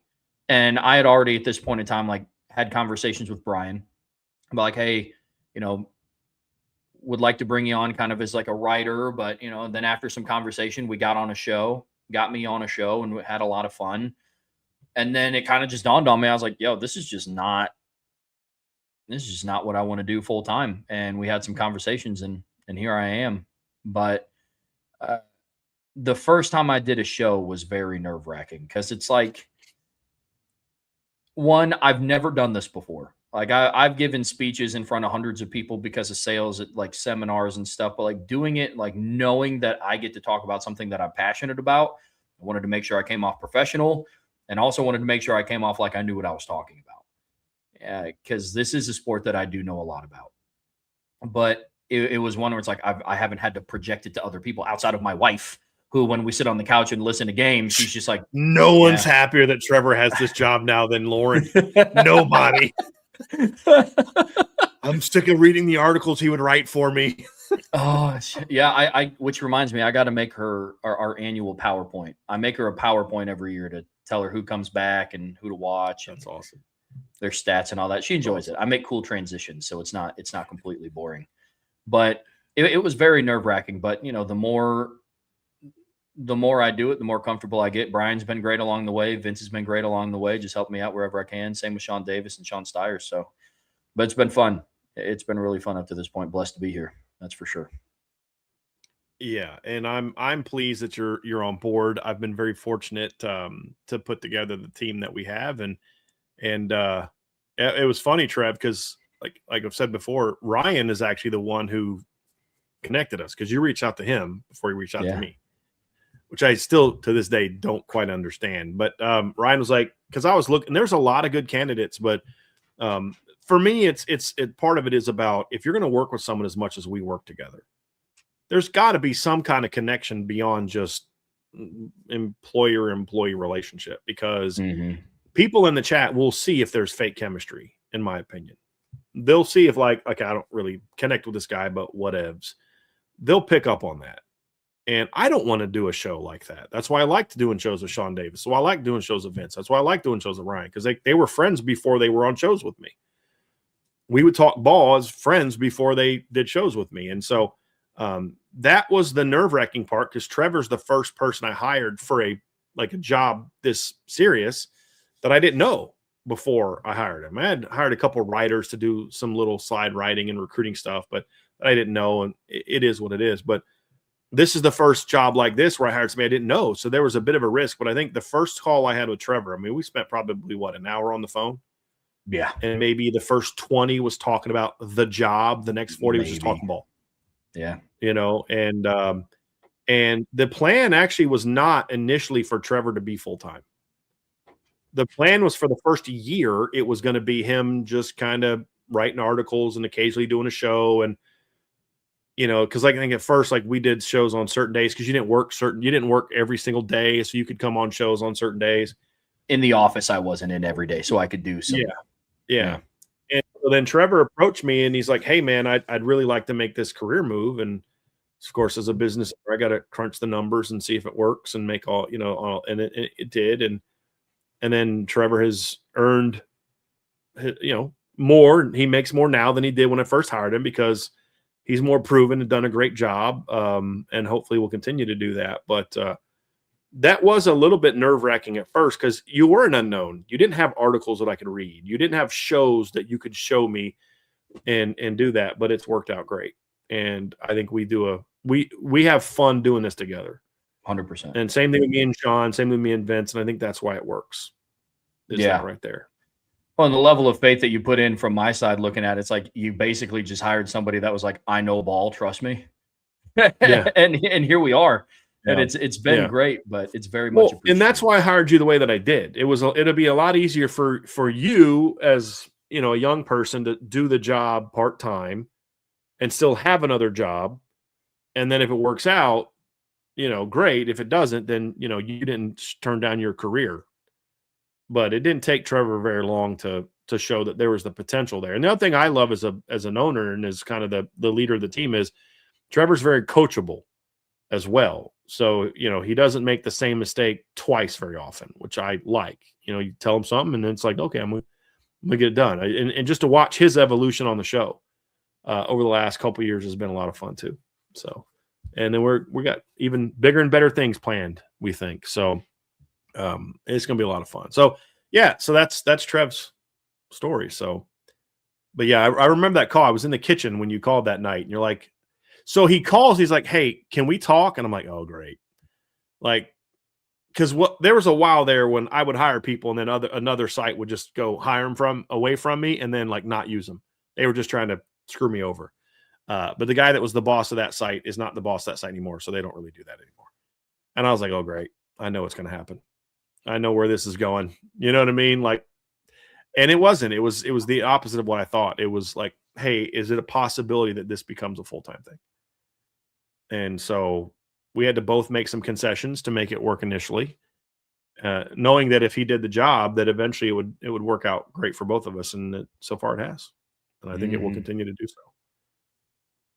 So thank you for that question. Because a lot of people ask me how I started IB and all that, but nobody's ever really gotten a chance to ask you that. So I'm glad they got that chance. Yeah. No, that was really cool. How we actually met is he was going to punch me in the throat, and I talked him down out of it. And then I mean, it's like, look, man, I'm from the streets. All right, that's how you get part of the crew. You know what I mean? Like, there's got to be, it got to be a little of a, jumped him in a little bit. But I understood. I get it. That's a felony. I understand. You can't do that. Yeah, it's against the law. So. And then he was like, "I'll sue." I was like, "Okay, you're a little soft, but whatevs, we'll go with it." So my dad's stronger than your dad. We had a whole thing. Exactly. I got that grown man strength, brother. You know what I mean? So I was like, "Fine, I won't throat punch him. Whatever, ruin all the fun of hires." No, that didn't happen. So yeah, and I agree with Sean O'Shea. Trevor's been a great addition. Appreciate you guys. Appreciate you. Well, folks, if you have not gotten enough of IB content today, IB Nation Sports Beat is going live here in about 25 minutes. They have their midweek mailbag. No, I'm okay. Don't worry. I appreciate you. That's funny. That's funny. Folks, Bryan and I will be back tomorrow. We're doing transfer portal class breakdowns, correct? Yes, we are. We're going to change the script up this a little bit this week. We're going to kind of talk about which teams had the best transfer portal classes, and then we'll talk about Notre Dame's as well. Right on. Well, that'll be tomorrow at 1 p.m. Like I said, IB Nation goes live tonight, so tune into them as well. On your way out of here, hit that like, hit that subscribe, hit that notification bell. But as always, the best way to support what we do here is subscribe to the premium message boards at boards@irishbreakdown.com. So until tomorrow, that is Bryan. I'm Trevor. We'll see you back here very, very soon on the Irish Breakdown Podcast.